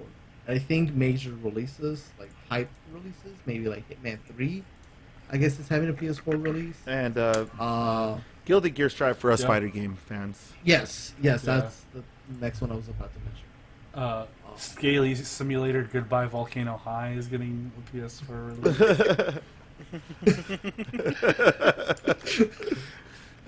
that indie garbage. Squishy, be nice. Is that the furry one that I? Yeah, yeah. Yeah, it is. This It's- is the Jeff one. It's It's the scaly one. Yeah, it's for the scalies. Yeah, It's the scaly yeah. one. All I know is they were really aiming for hero quality here. They knew what their audience was, and they fucking hit their audience over the head with a fucking chair. And Well, said, Weebs this and one's for furries, you, we got fam. you. Well, while we're talking about equality, let's hop into like the game that freaking tempted Kyle to getting the PS5. Motherfucking Spider-Man. Fucking Miles motherfucking Miles Spooder Miles Man. Morales. Also, the most confusing game on the list of games announced, because boy, can Sony not decide, is this an expansion? Is it part of a re-HDing of Spider-Man 5? No, says Insomniac. It's a standalone game. Source, Insomniac Games. I saw that tweet, yeah. So apparently, so what I've gathered, and this is mostly going off like the Insomniac tweets, it's like, I guess this isn't fully like 2, but like it's a standalone game, and I think it's mostly running on like an updated version of the engine to run on Makes sense. I think it's running the PS4 Spider-Man engine, whatever it used. I think it might have been Unreal. I don't know what it was. I think it's Unreal. But yeah, but I think they've just like bumped it up to PS5 and they're just releasing Miles Morales as like a game. So I don't think it's 2, but also I also don't know, right? Like they haven't really said much other than it's coming out. All I know is during the development of Spider-Man PS4 is they very deliberately did not give Spider-Man any Miles Morales costumes, and they did not give him any Venom or symbiote costumes. Ooh. So, yeah, because they said if they were going to integrate those, they wanted those to be like meaningful.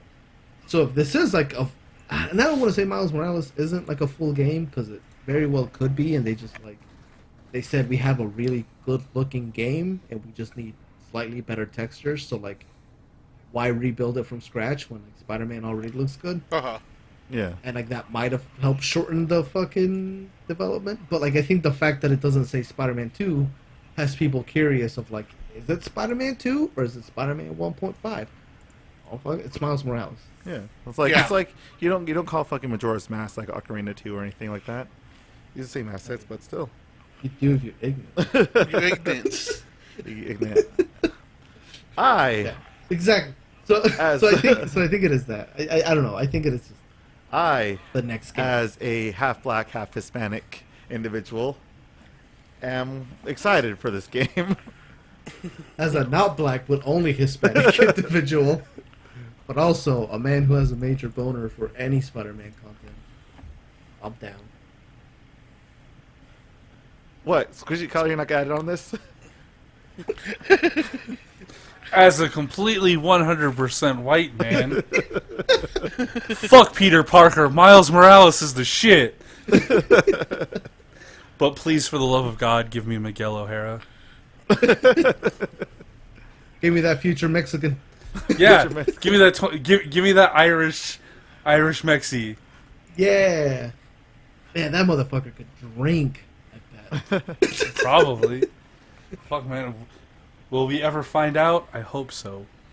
I just want a 2099 Spider-Man game. The likeness of that is like having Kyle Rayner have his own fucking like DC movie. I mean, we had that Edge of Time or whatever shitty yeah. game. We had It was that. okay. It was okay. All right. But like no, Kyle Rayner ever getting his own standalone anything other than comic book for Green Lanterns is less likely than Burning Rangers 2. Well played. You kicked me in the. I am almost 100. I am almost 100% sure I am the only person in all of existence that will ever like Kyle Rayner. I mean, I like Kyle Rayner. Okay, cool. Then we can just sit in the hose mat corner together all day. I mean, Kyle Rayner's like the best. I think he's the best. And I'm just. Yeah, he is. He's an artist. I'm just he's there the most in- creative motherfucker. I'm just there in my Burning Rangers corner, like Union from Konosuba. I mean, we're like her in the I'm Isekai just- Quartet, where she's in the fucking hanging out in the fucking soccer field alone. I mean, it's just a fucking thing where like they give these lanterns these rings where they can make anything from imagination, and they give it to a bunch of military dudes, and what do they make? Big Jets fucking and guns. Yeah, exactly. And Kyle Rayner over here is like, oh, I need to break down a wall. I'm gonna make a fucking like armored knight elephant. he'll break the wall. It's like, fuck yeah. You know why Kyle Rayner is my favorite Green Lantern? Because in one comic book he made Gurren Lagann. Did he?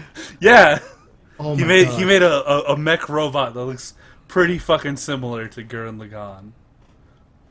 That's pretty fucking cool. I wish I had a Green Lantern power ring.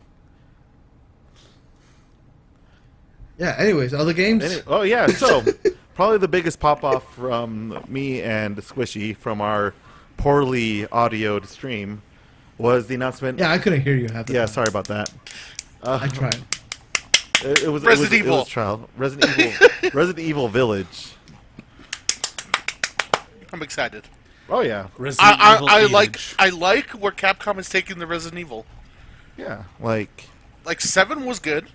7 was good. Se- Fucking 7. 7 was good. So I'm glad what they're doing. I just hope they don't fuck it up somehow. It seems like it seems like they're not as a well. They're not. Well, Yeah, who knows? Who knows, right? yeah, because like, well, I haven't played Resident Evil 5, but I know 6 wasn't so well received. I have not played 6.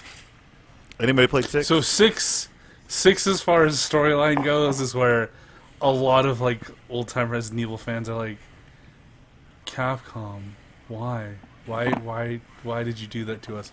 But like people that were like, fucking Resident Evil's like whatever, let me kill zombies. Like Resident Evil 6 plays like a fun game. If you don't give a shit, like if you're just like, oh cool, dumb action game where I get to fight dumb Zambambos, cool, yeah, pew pew bang bang, explosion, Chris on a fucking Springle Wiggle horse, yeah. yeah, but that's the Cool. same thing that what happened to Dead Space 3. It got all joop joop bang bang shooting, and Well, the Yeah, problem, they start losing their identity. yeah, yeah, the thing is though is that like with Dead Space 3, like the problem with Dead Space 3 is that it was EA mandating a whole bunch of shit, whereas with Resident Evil 6, everyone was on board with doing what they did. It wasn't like Capcom was like, no, you need to make it more action from the get-go. They're like, yeah, we're going to make this a fucking action Hollywood Call of Duty movie, bang, bang, shoot 'em up. And, like, also I think that as a result of the changes they made to Dead Space 3 ended up being a not great game, just a not bad game. Yeah. Whereas when you look past a lot of the dumb stuff from being in a Resident Evil game, like if this had been a spin-off and they had called it like Umbrella Apocalypse and just had like original characters, I think people would have enjoyed this game a little bit more. But as a result of like its storyline fuckery and all this shit, yeah, a lot of people didn't like it for a lot of well-deserved reasons. But as a game itself, when you're actually sitting down and just playing the fucking game, it's fine. It probably shouldn't be a Resident Evil game, or at least a mainline Resident Evil game. But as far as games go, it's not that bad. okay. Whereas Dead Space 3 was just mediocre because microtransactions and action and co-op for some fucking reason. Yeah, that's what I have to say about Resident Evil 6. As far as Resident Evil 8 goes, it's... Did you play 7? I have not played 7. I have 7 if you want to borrow it sometime, Kai. I have 7. Okay, never mind then. I have it downloaded. It's in my Steam account. I just haven't gotten around to playing it. I know almost none of you are familiar with Magic the Gathering, but there was a set that they came out with a while back that was focused entirely on gothic horror, and it was called Innistrad. And that's the exact feeling that I've got from this, which is really weird because Resident Evil isn't like... As somebody who's a diehard Resident Evil fan, and I know all about like the Resident Evil 0.5 series, so like Resident Evil 1.5 and 4.5 and 5.5, and like all of those details of what they were working on. This seems really cool, but it also seems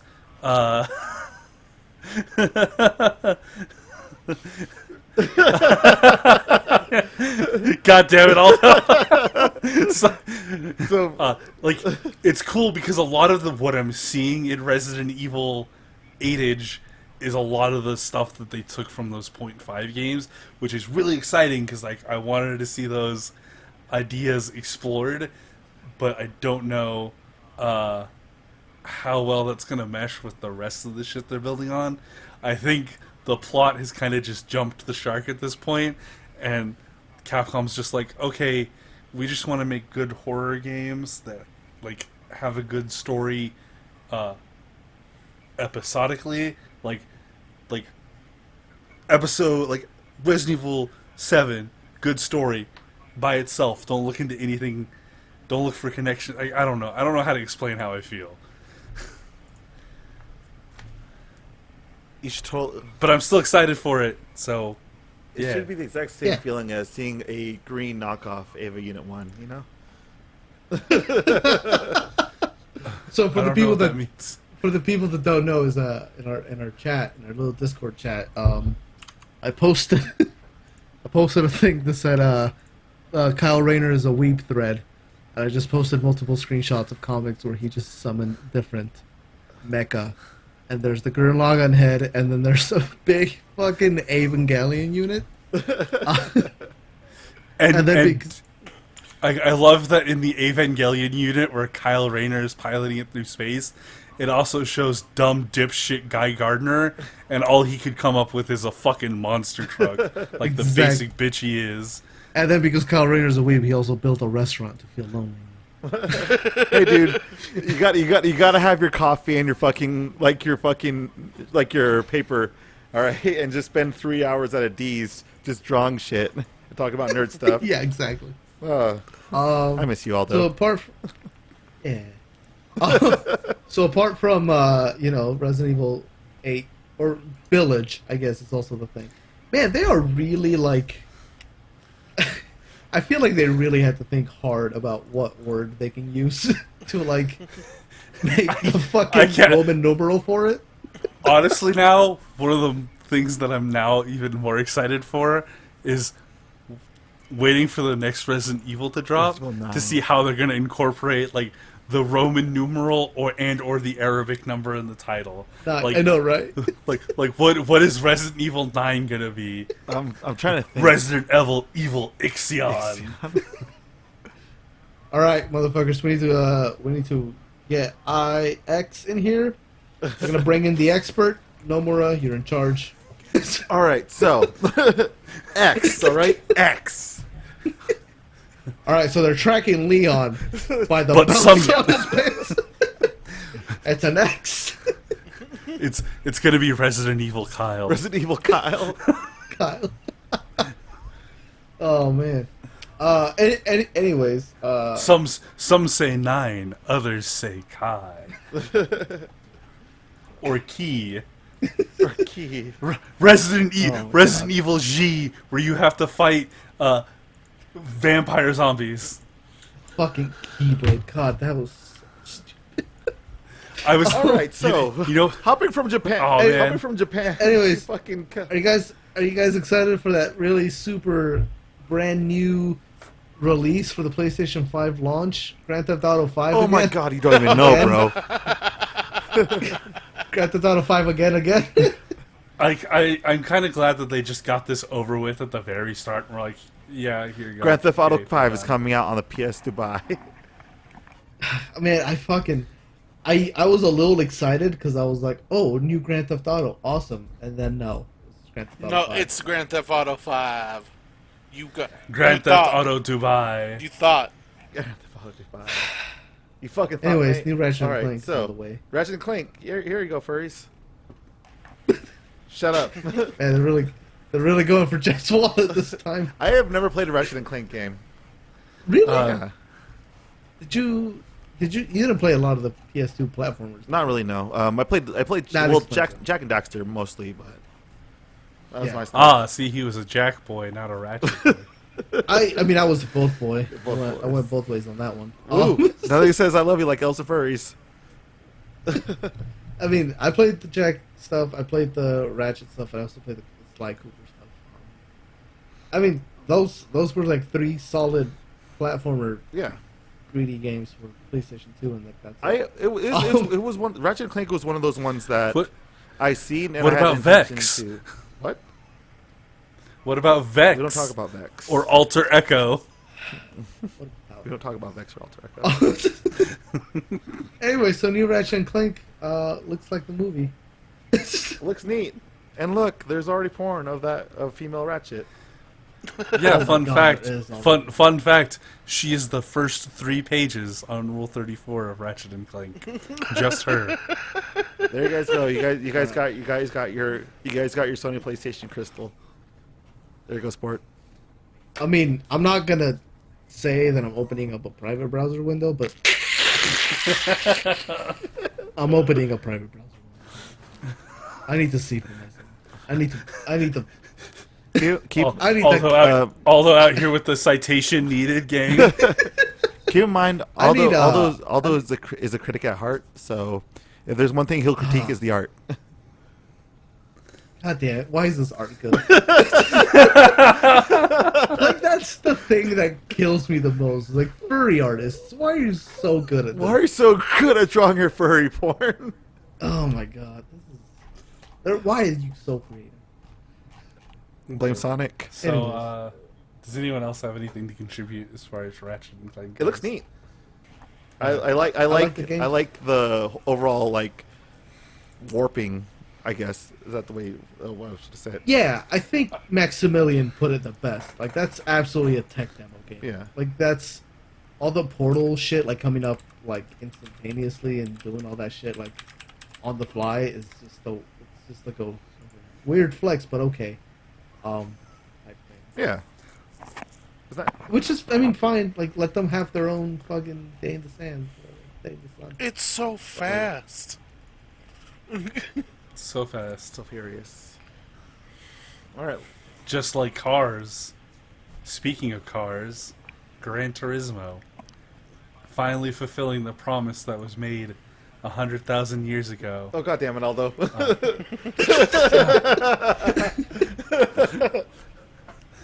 100,000 years ago, we finally have 3D people in our audience for racing games. Yeah. They're no longer cardboard cutouts. Oh, jeez. I was gonna ask, is that true? But I probably. Yes. I was watching the trailer. I was specifically because I don't give a shit about Gran Turismo. That's the only thing I was looking for.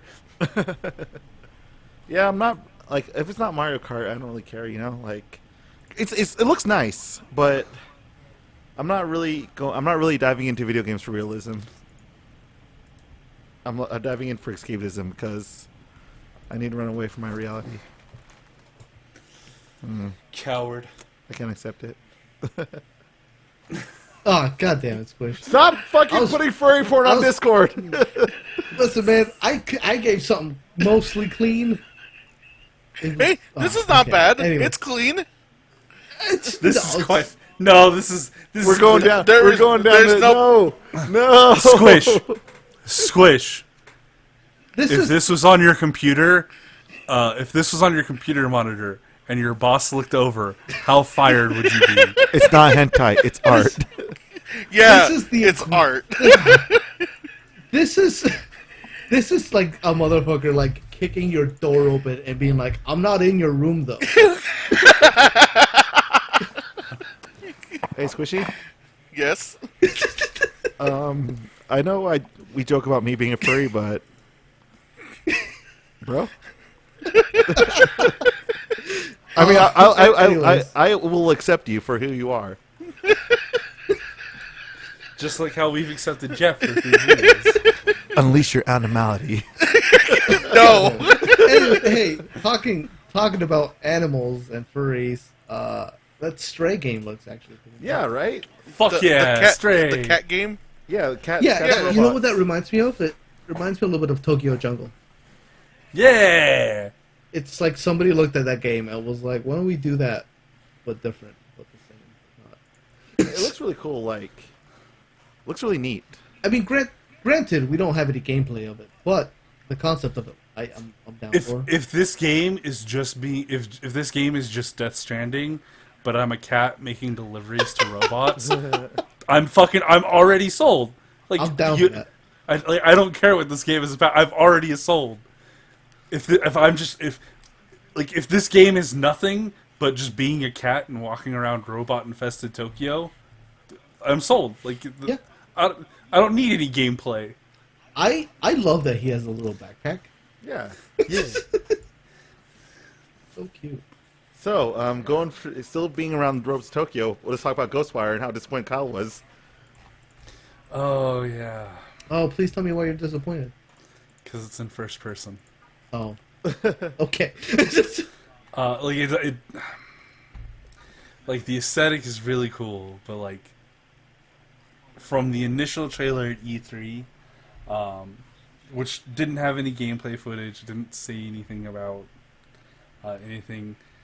It just it looked like it was going to be like a third person. Like it looked like it was going to be like something adventure-y or stealthy with like supernatural elements. This just looks like Shadow Warrior, but we made the graphics better. Like it doesn't. I'm a little excited just because it looks less spooky. And like I did some research on it because I was seeing something in the comments for,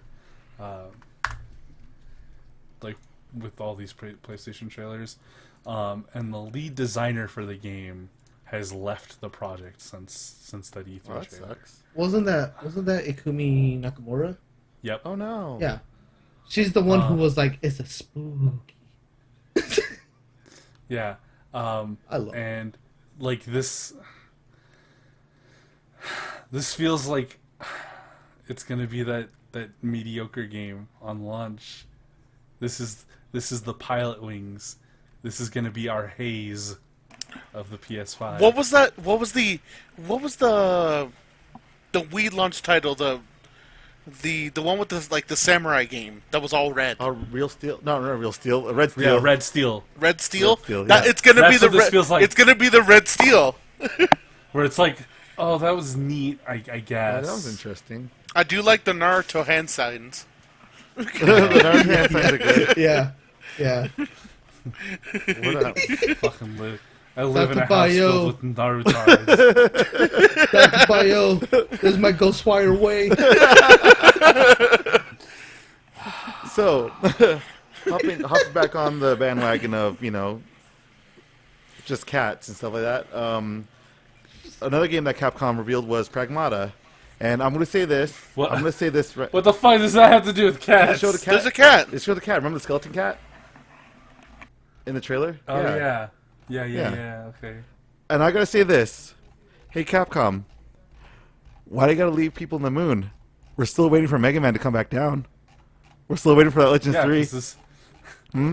this is them rebooting Mega Man If Legends. they were to say Pragmata was Legends or like was said Legends, I'm like, ooh, you guys, you sly fuckers. Yeah, man. This is they're rebooting. They're doing like a Metal Gear Solid 5 reboot of Mega Man Legends, and it's Pragmata. It's Pragmata. Ugh, like. I like how this Polygon article that Aldo linked doesn't have Pragmata mentioned. Yeah, that's I'm what I on was- the other link I put up. But I mean, if we're gonna talk about, But kind of getting shafted a little bit, do we want to talk about a big sack boy adventure? yeah. Get that big sack in your face. I don't care. I like Little Big Planet. Like I like Little Big Planet because I can customize. Yeah. And I'm a whore for customization. Wait, did Little Big Planet come out on the PS4? It came out on It did, PS3. yeah. No, like No, no. I mean there was Little Big Planet 3 on PS. Really? Yeah. Yeah. Fuck, why haven't I bought it I'm yet? I Ah, don't know either. that's you. so that's all so me. I am the peruser of Boof, right?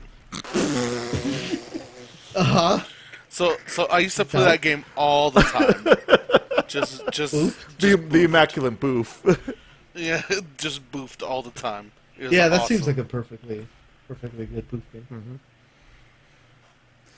It looks cute. It looks neat. It looks fun. Yeah. I'll probably buy it when it's like $5. Same. Well, I mean, Although I am a slut for customization. Did I ever tell you about the summer that I got really addicted to Forza because I could customize the cars? no. Yeah, man. I would just play fucking Forza 2 while listening to the Snakes on a Plane soundtrack. Did you also? Wow, what a summer. Did you also listen to it while playing Demon's Souls? No, but I see your segue. And if there was ever going to be a game that was going to make me buy a PS5 on launch, it's Demon's Souls. Demon's Souls. Demon's Souls. Demon's Souls. Demon's Demon's Souls. Souls. Like I'm. That was ever a moment in that whole presentation that I rolled my eyes. And, No, you should. that was it. Like okay, probably either today, not today, obviously, but maybe tomorrow. I'm gonna upload our pardon. I'm gonna upload our reaction to the showing, to the PS5 showing, and you'll see how hyped Kyle was for fucking Demon's Souls. I imagine. I called it pretty fucking close too. Like it was like 5 seconds into the trailer, and I'm like, oh shit, I know. Yeah, what he this was is. he was one for Souls. one, just like going this, that, and this. I've never seen Kyle so here's excited the thing. before, and Kyle's never excited about So anything for the most part. I am not a Souls guy, and I think that's like one of the few blind spots in like the matches that like Kyle and I have in tastes, because he loves that shit. I hate it. Miss. So I like Demon's Souls. I love Bloodborne. Dark Souls 3 is okay, but like, here's my hot take for the podcast. Ooh. The first Dark Souls, the one that everyone loves, it's a bad game. How could you say something so controversial? Yet so true. I think that the first Dark Souls game was a step back from Demon's Souls, and it's just a bad game. But go on, Aldo. I interrupted. No, that's it. I was just hating on Dark Souls. Well, from But I don't want to take away from your excitement, because I know Squish also likes the Souls games, right? Switch likes Bloodborne. I am a fan of the Souls games. Yes. Yeah. So I imagine like you guys are. I mean, it's been what? It was on the. I've never played Demon's Souls. Came out on I PS3. would Yeah, like this- to. I would like to play it. So yeah, it's perfect for me. Yeah, I think it was what like a low print count early PlayStation 3 game, wasn't it? Came out in Yep. 2009. So Yeah. The only reason I knew about it existing was because Best Boy Jesse was fucking hyped for this game. And I was like, this looks kind of ghetto. And then I played it for the first time, and I'm like, man, this game's fucking bullshit. Fuck this game. yeah, you know, honestly, then I Kyle, played- for somebody who yells at games for being bullshit, I don't understand why you like the Soul series. Well, because then I played Bloodborne, and I was like, oh, you can play these games hella aggressive. So then I went back to Demon's Souls, and then I was playing it while Best Boy Jesse was watching me, so he was giving me pointers, and then I got good at it, and it was fine. And then I'm like, you know what, I should give Dark Souls a try. And I got like halfway through Dark Souls, and I'm like, no, this is just a bad game. This game is shit. And then like because Dark Souls 3 came out after Bloodborne, and I watched the Super Best Friends Let's Play of it, I saw mechanically like, okay, this seems way more up my alley than Dark Souls was. So I gave that a shot, and I'm like, yes, this is definitely way more up my alley. And then I've only played like the first tutorial level of Dark Souls 2, so I don't have an opinion on it. Well, But yeah, Dark Souls is a shitty fucking game. Don't let anybody tell you otherwise. hopping from Kyle bait to Knuckle Bomber bait, Deathloop, from the creators of the Dishonored franchise. Oh yeah. Meh. It's like It's action Dishonored. It's Dishonored. I It's reskinned Dishonored. I could see in like the clouds right now that are storming from the cloudiness of my outside window a silhouette of Marcus giving me a thumbs up that he approves and is beating his meat to it. I got so burnt out on the Dishonored trilogy that, like, when this game came out and I recognized the gameplay, I was just like, I think I'm done. Yeah, like I started watching this trailer and I'm like, they're telling me this is a different game, but this just looks exactly like Dishonored. Yeah, this was like, hey, how would you like Dishonored, but like without stealth? Like, and it still has stealth elements in it. Like it's just Dishonored. It's like if you worked at a company, right, and you made this epic spanning story with the word Xeno in it, but then the company didn't want to let you do anything with it, so you moved over to it. You founded your own company and made a spiritual successor to it, and then because you were too ambitious and decided to try and make a 7 trilogy game that didn't work out, you ended up going bankrupt and that studio shut down. So then you formed a new studio on a new console and made a spiritual successor to the spiritual successor to your original game, but then just decided to not do anything with that, but just make it the same. Actually, I don't know where, like, this is not even anywhere close to the Xeno story. I don't know why I made this comparison. Bad comparison. I don't know, Kyle, but I was really feeling it. I don't know where the train was going, but I was on for the ride. The train went nowhere. Hey, I Looney Tune painted a tunnel. that's right. The train gets stopped. We're just a bunch of jokers. All right, but that was Kai time. You can't have a Kaiba without some Kai, baby.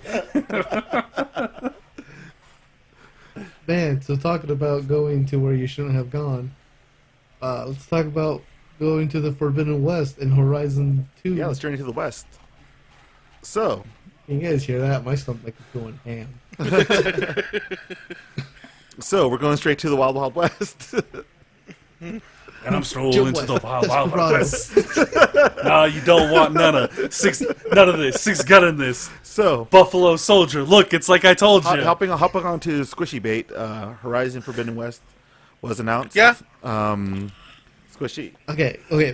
First things first. Sorry. Before Squish says anything, that game looks so good. Oh, yeah. I didn't realize how hard I was.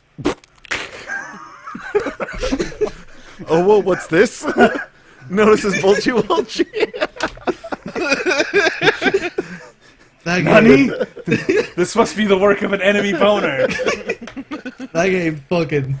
Okay, I was already sold on the PlayStation 5, but if I hadn't been, that would have sold me hard. Yeah, like this actually looks. I really loved fucking. I'm a big, like I told Colin Squish, I'm a big fan of like the vegetation overcombing, just overcombing city landscape and whatnot. And just the whole, and as well as going underwater and stuff like that.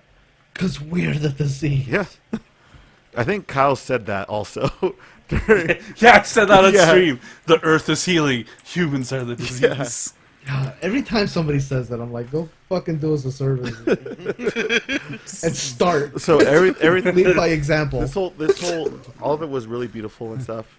And then I got really hyped when they showed the robot turtle. Of Jeff, of course, the robot turtle. Yeah. All I'm gonna say is this trailer made me wish I finished the first one.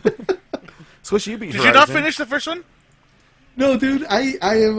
It's not that I don't like it. There's nothing wrong with the game. It's all that, though. like, I just haven't played it, and it just got on the backlog, and it just stayed on the backlog. Motherfucker, I bought like the super deluxe collection edition. I with did the also. statue of Aloy. Yeah, I have yeah. the statue also. Yeah. Like I still haven't played the game. Oh, you got the steelbook, right? Also. Yeah.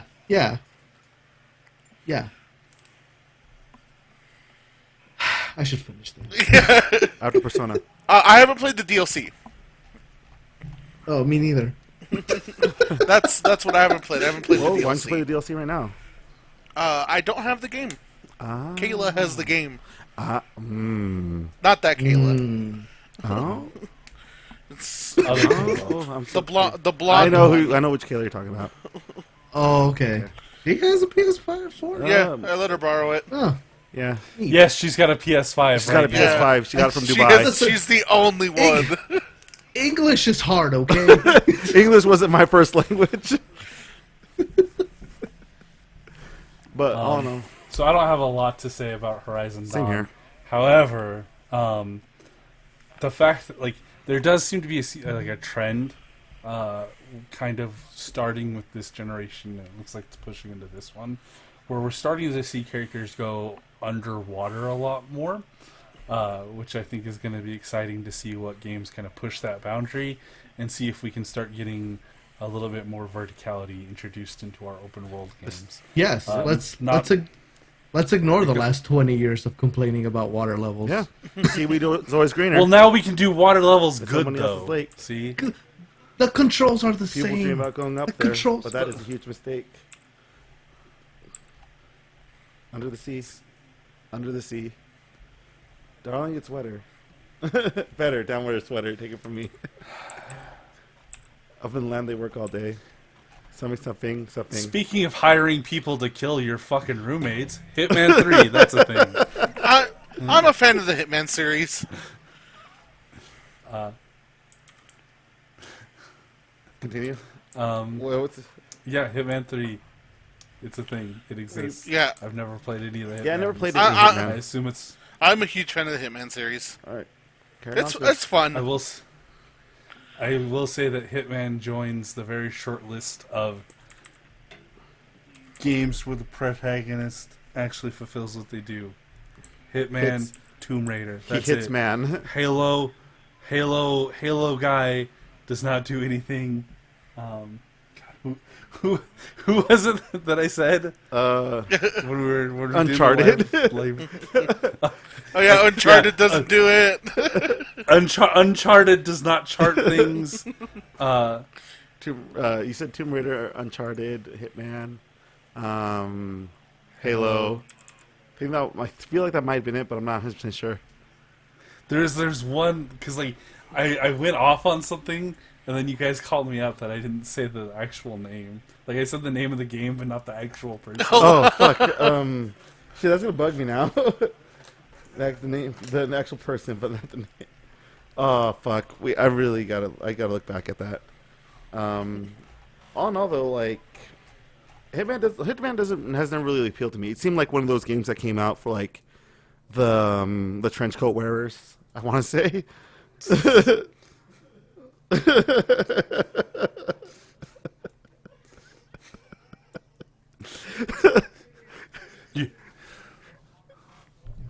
Do you have something to say to me, Jeff? Do you have something you want to say, Jeff?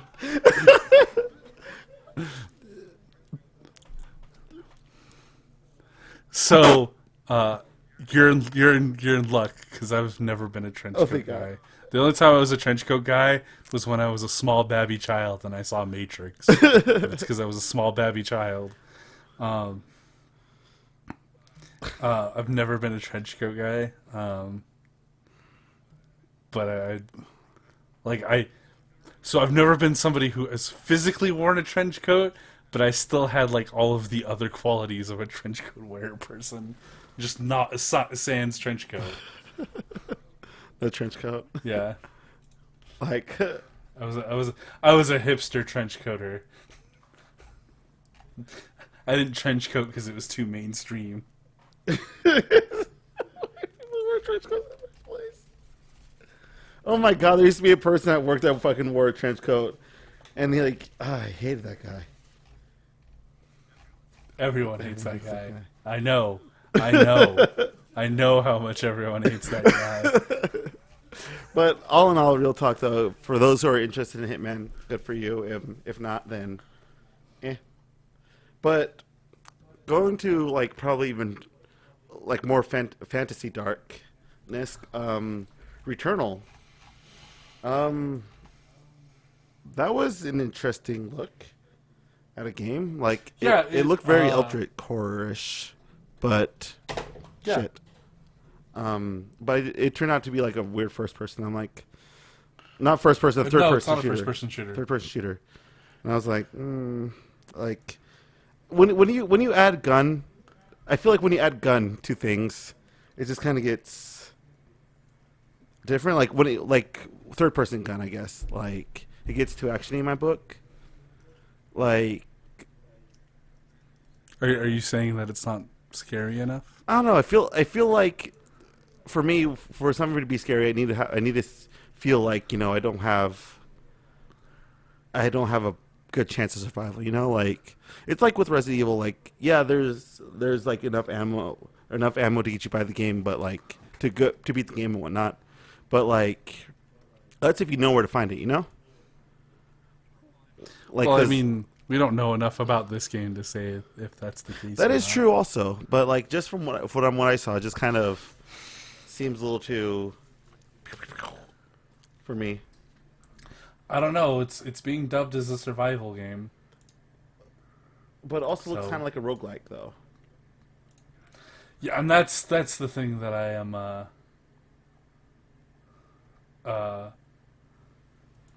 frustrated about. Is that it's roguelike and with the line that the lady says that it constantly changes.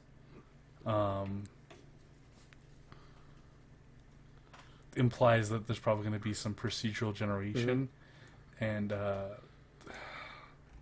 that kind of kills my interest in the game because like those mechanics on their own aren't bad, but like the industry's just kind of been oversaturated with it. Yeah. I don't think that there's any way for anybody to do it. Anything interesting with the roguelike or procedural elements of Returnal. What about you, Aldo? Do you have any opinions about Returnal, the game that is made by the same guys that did Resogun, featuring the old lady lost in space? Man, it just kind of looked like Groundhog Day meets. Fuck, what was that movie? Aliens? No, was that fucking Christopher Nolan movie? Interstellar. Oh, okay. I don't know. That's an interesting combination. So here's the thing. When I watched the trailer, I didn't get much out of this. But gameplay wise, is it a roguelike, I guess? It definitely seems that way. Okay. Based on like, because she makes a comment and like the character herself makes a comment in the trailer. Like we see her die multiple times and then wake back up, and she makes a comment about that, and she says that she always crash lands on this planet, but every time the planet is different. So. Oh. I didn't pick up. Yeah, that makes sense. It probably sounds like. It maybe sounds like a roguelike combined with Outer Worlds. Was that it? That game that like it has like a loop and you're exploring like this tiny solar system. Probably. But like if every time that solar system reset it, instead of going back to the same, it was different. It's kind of what you've led me to believe this could be. That's my problem is like, so I was real happy with like the conference, or like not the conference, the presentation kind of showing a lot of gameplay.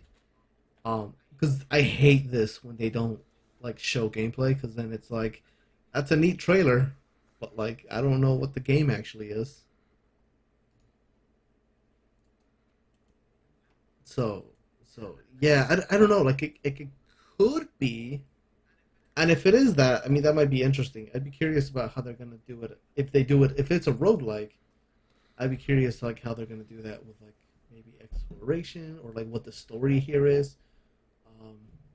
But yeah, because it kind of, to me, it kind of sounds a little bit like I mean, just go. Obviously, these are just assumptions, but just these assumptions. Should we pause?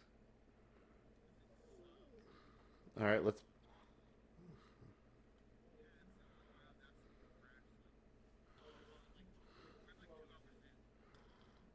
Yeah.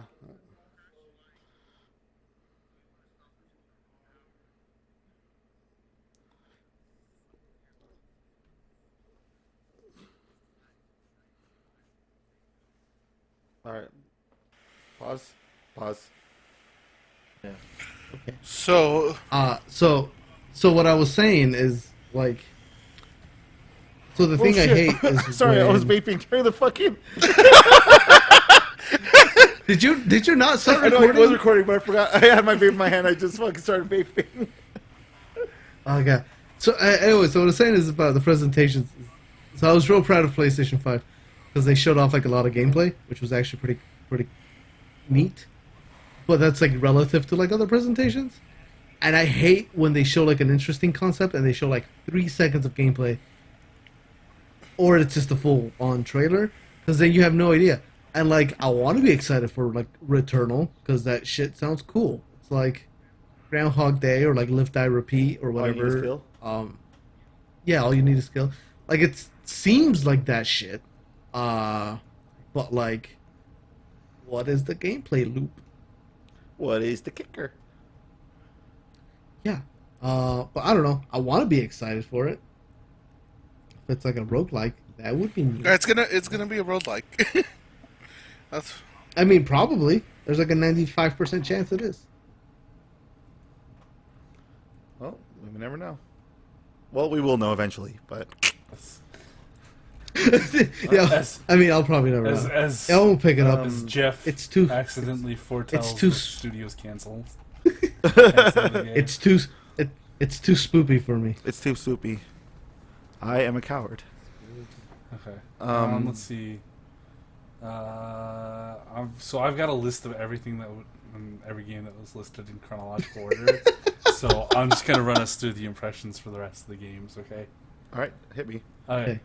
Next one up. Square Enix announced Project Athia from Luminous Productions.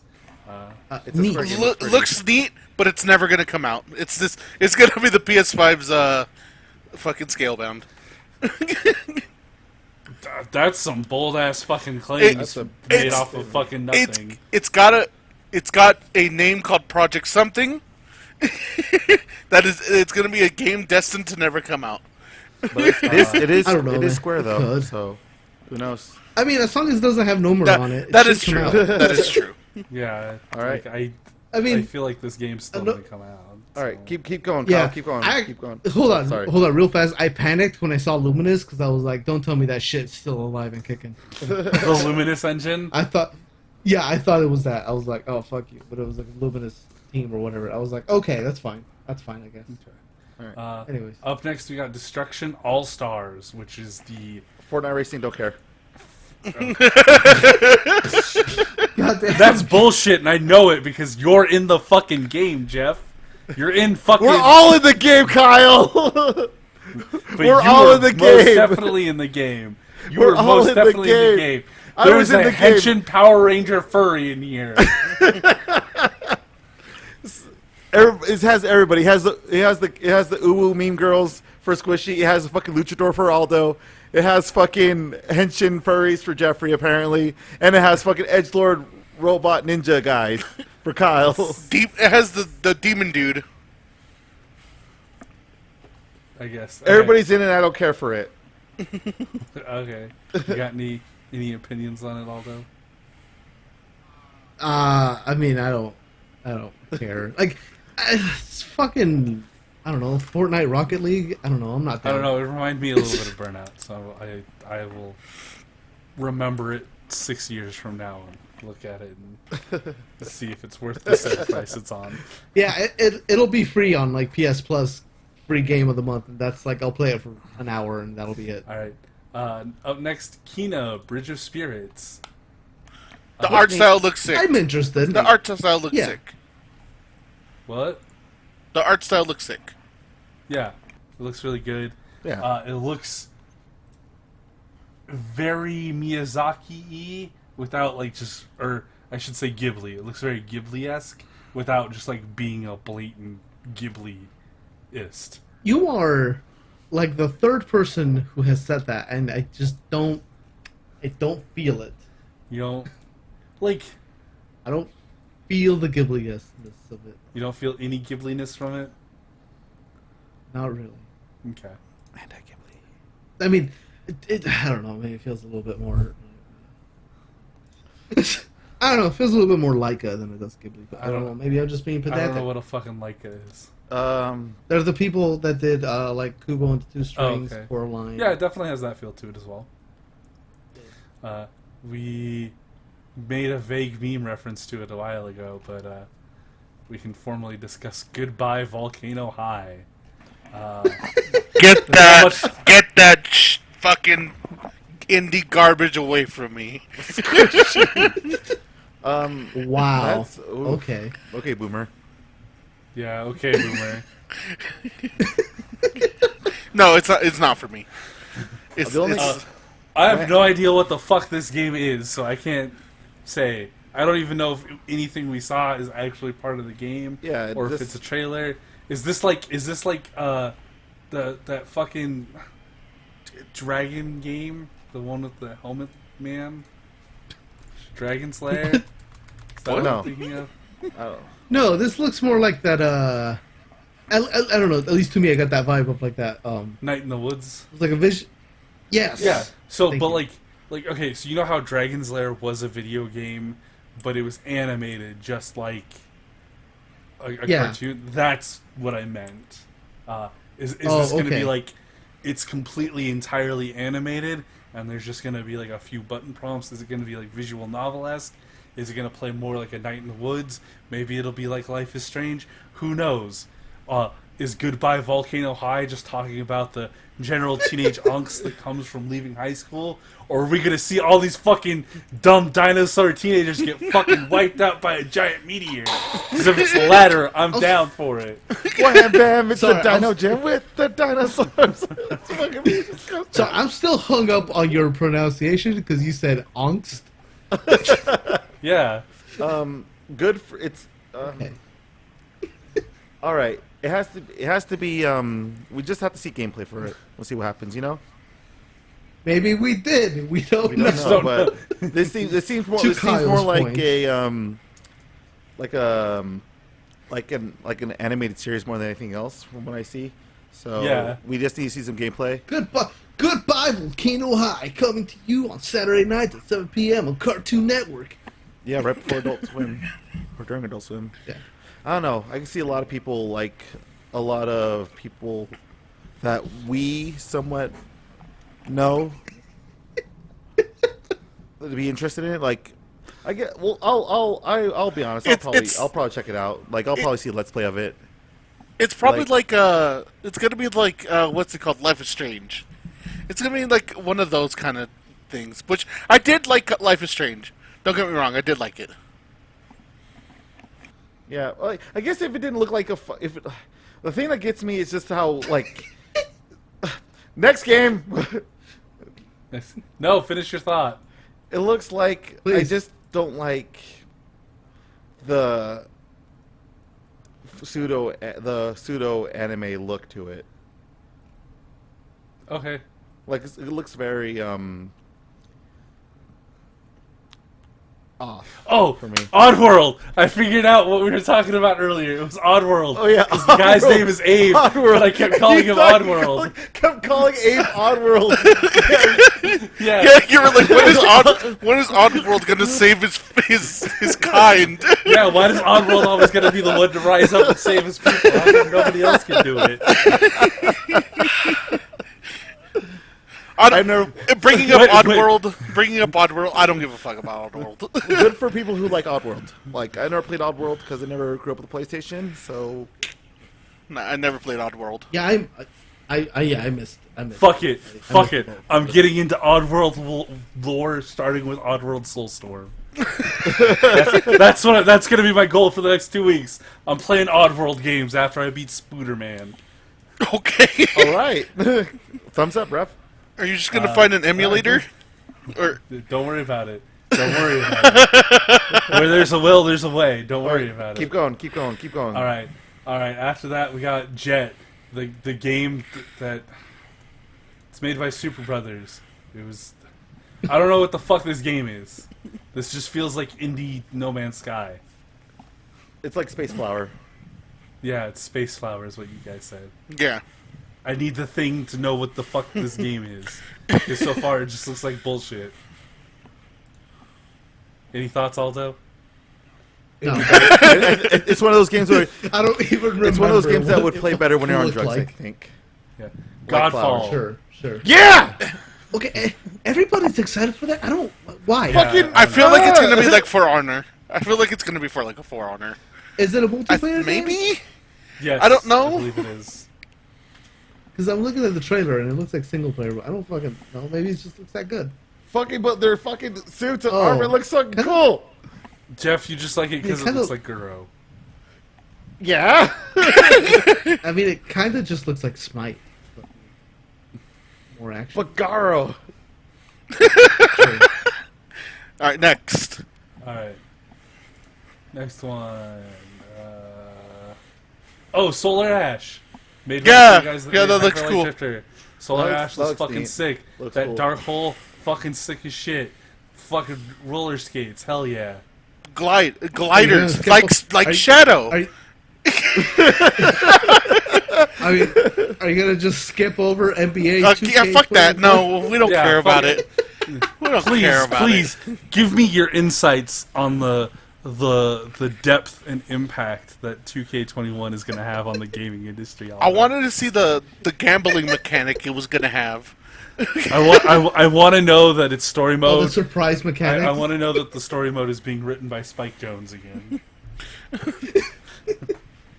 All I know is that they showed it, and I was like, "Oh, cool! The billionth fucking NBA game that plays exactly the same." as Like, the game only before, interesting but thing with about one this difference. was that they announced it was coming this fall, which was pretty early for the PS5 to drop, but I believe Aldo posted something saying that rumor that it was dropping anytime in October was... Well, it could be dropping fall, and they're just doing a like a Oh, PS4 it's version. yeah, it's probably coming on PS4. Yeah. Octodad Studio Googly Eye Strawberry game. Yeah, Look at that strawberry Bugs game. Bunny. like snacks.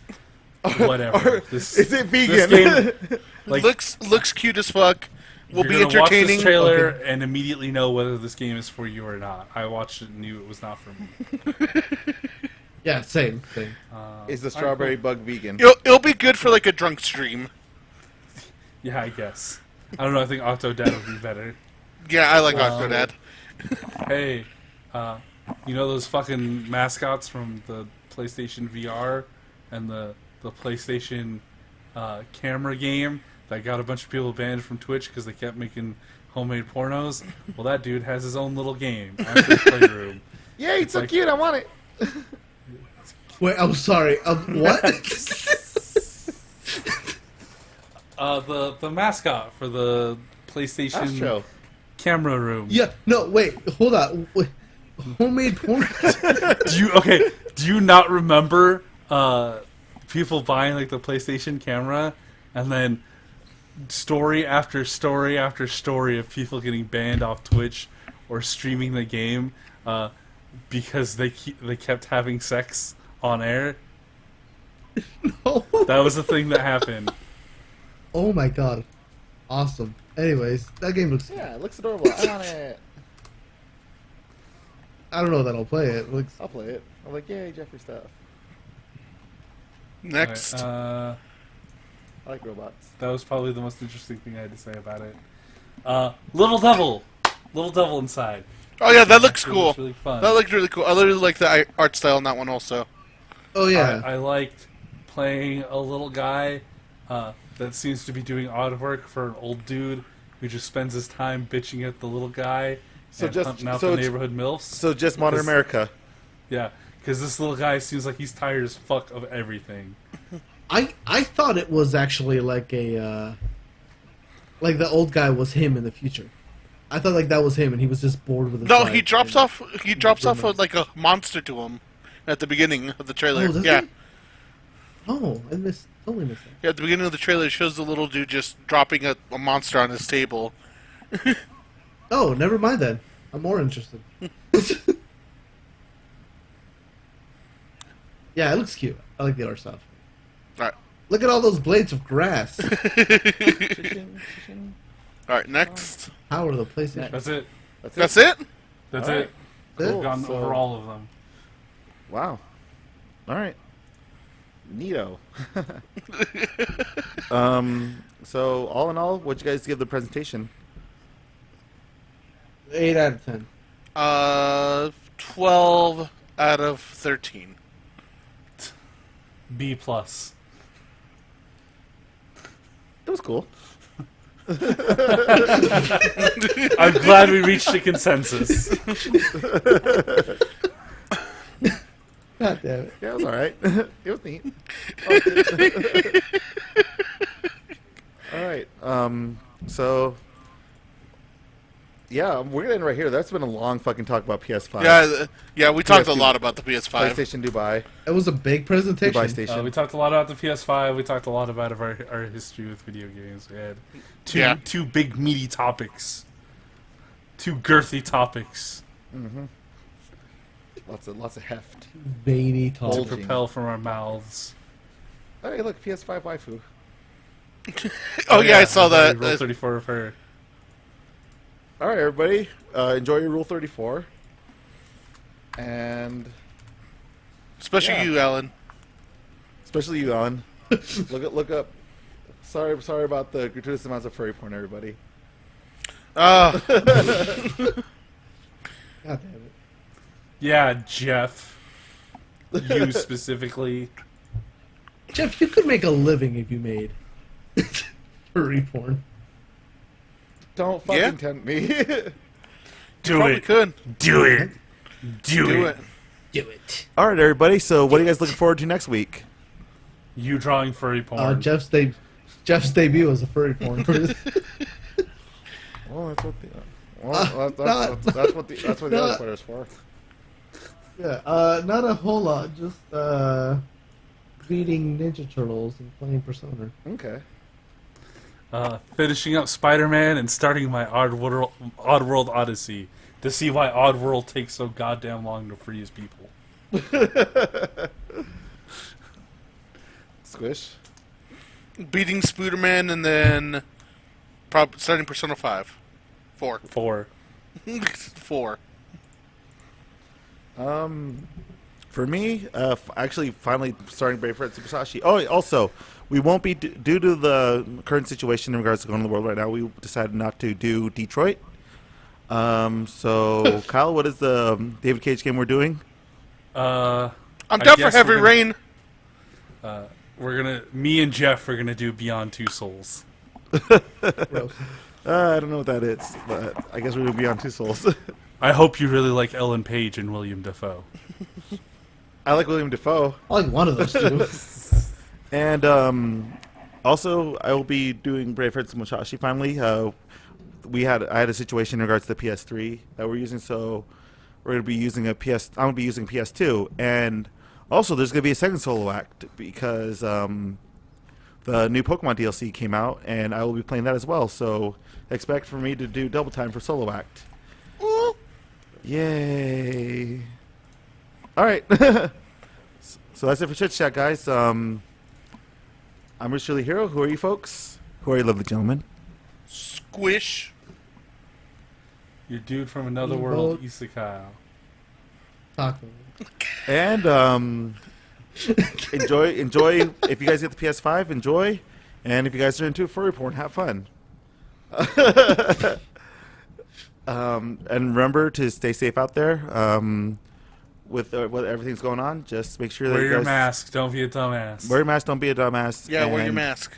Yeah, And that just be rhymes. safe. Okay. So until next time. Bye, guys. Bye. Goodbye.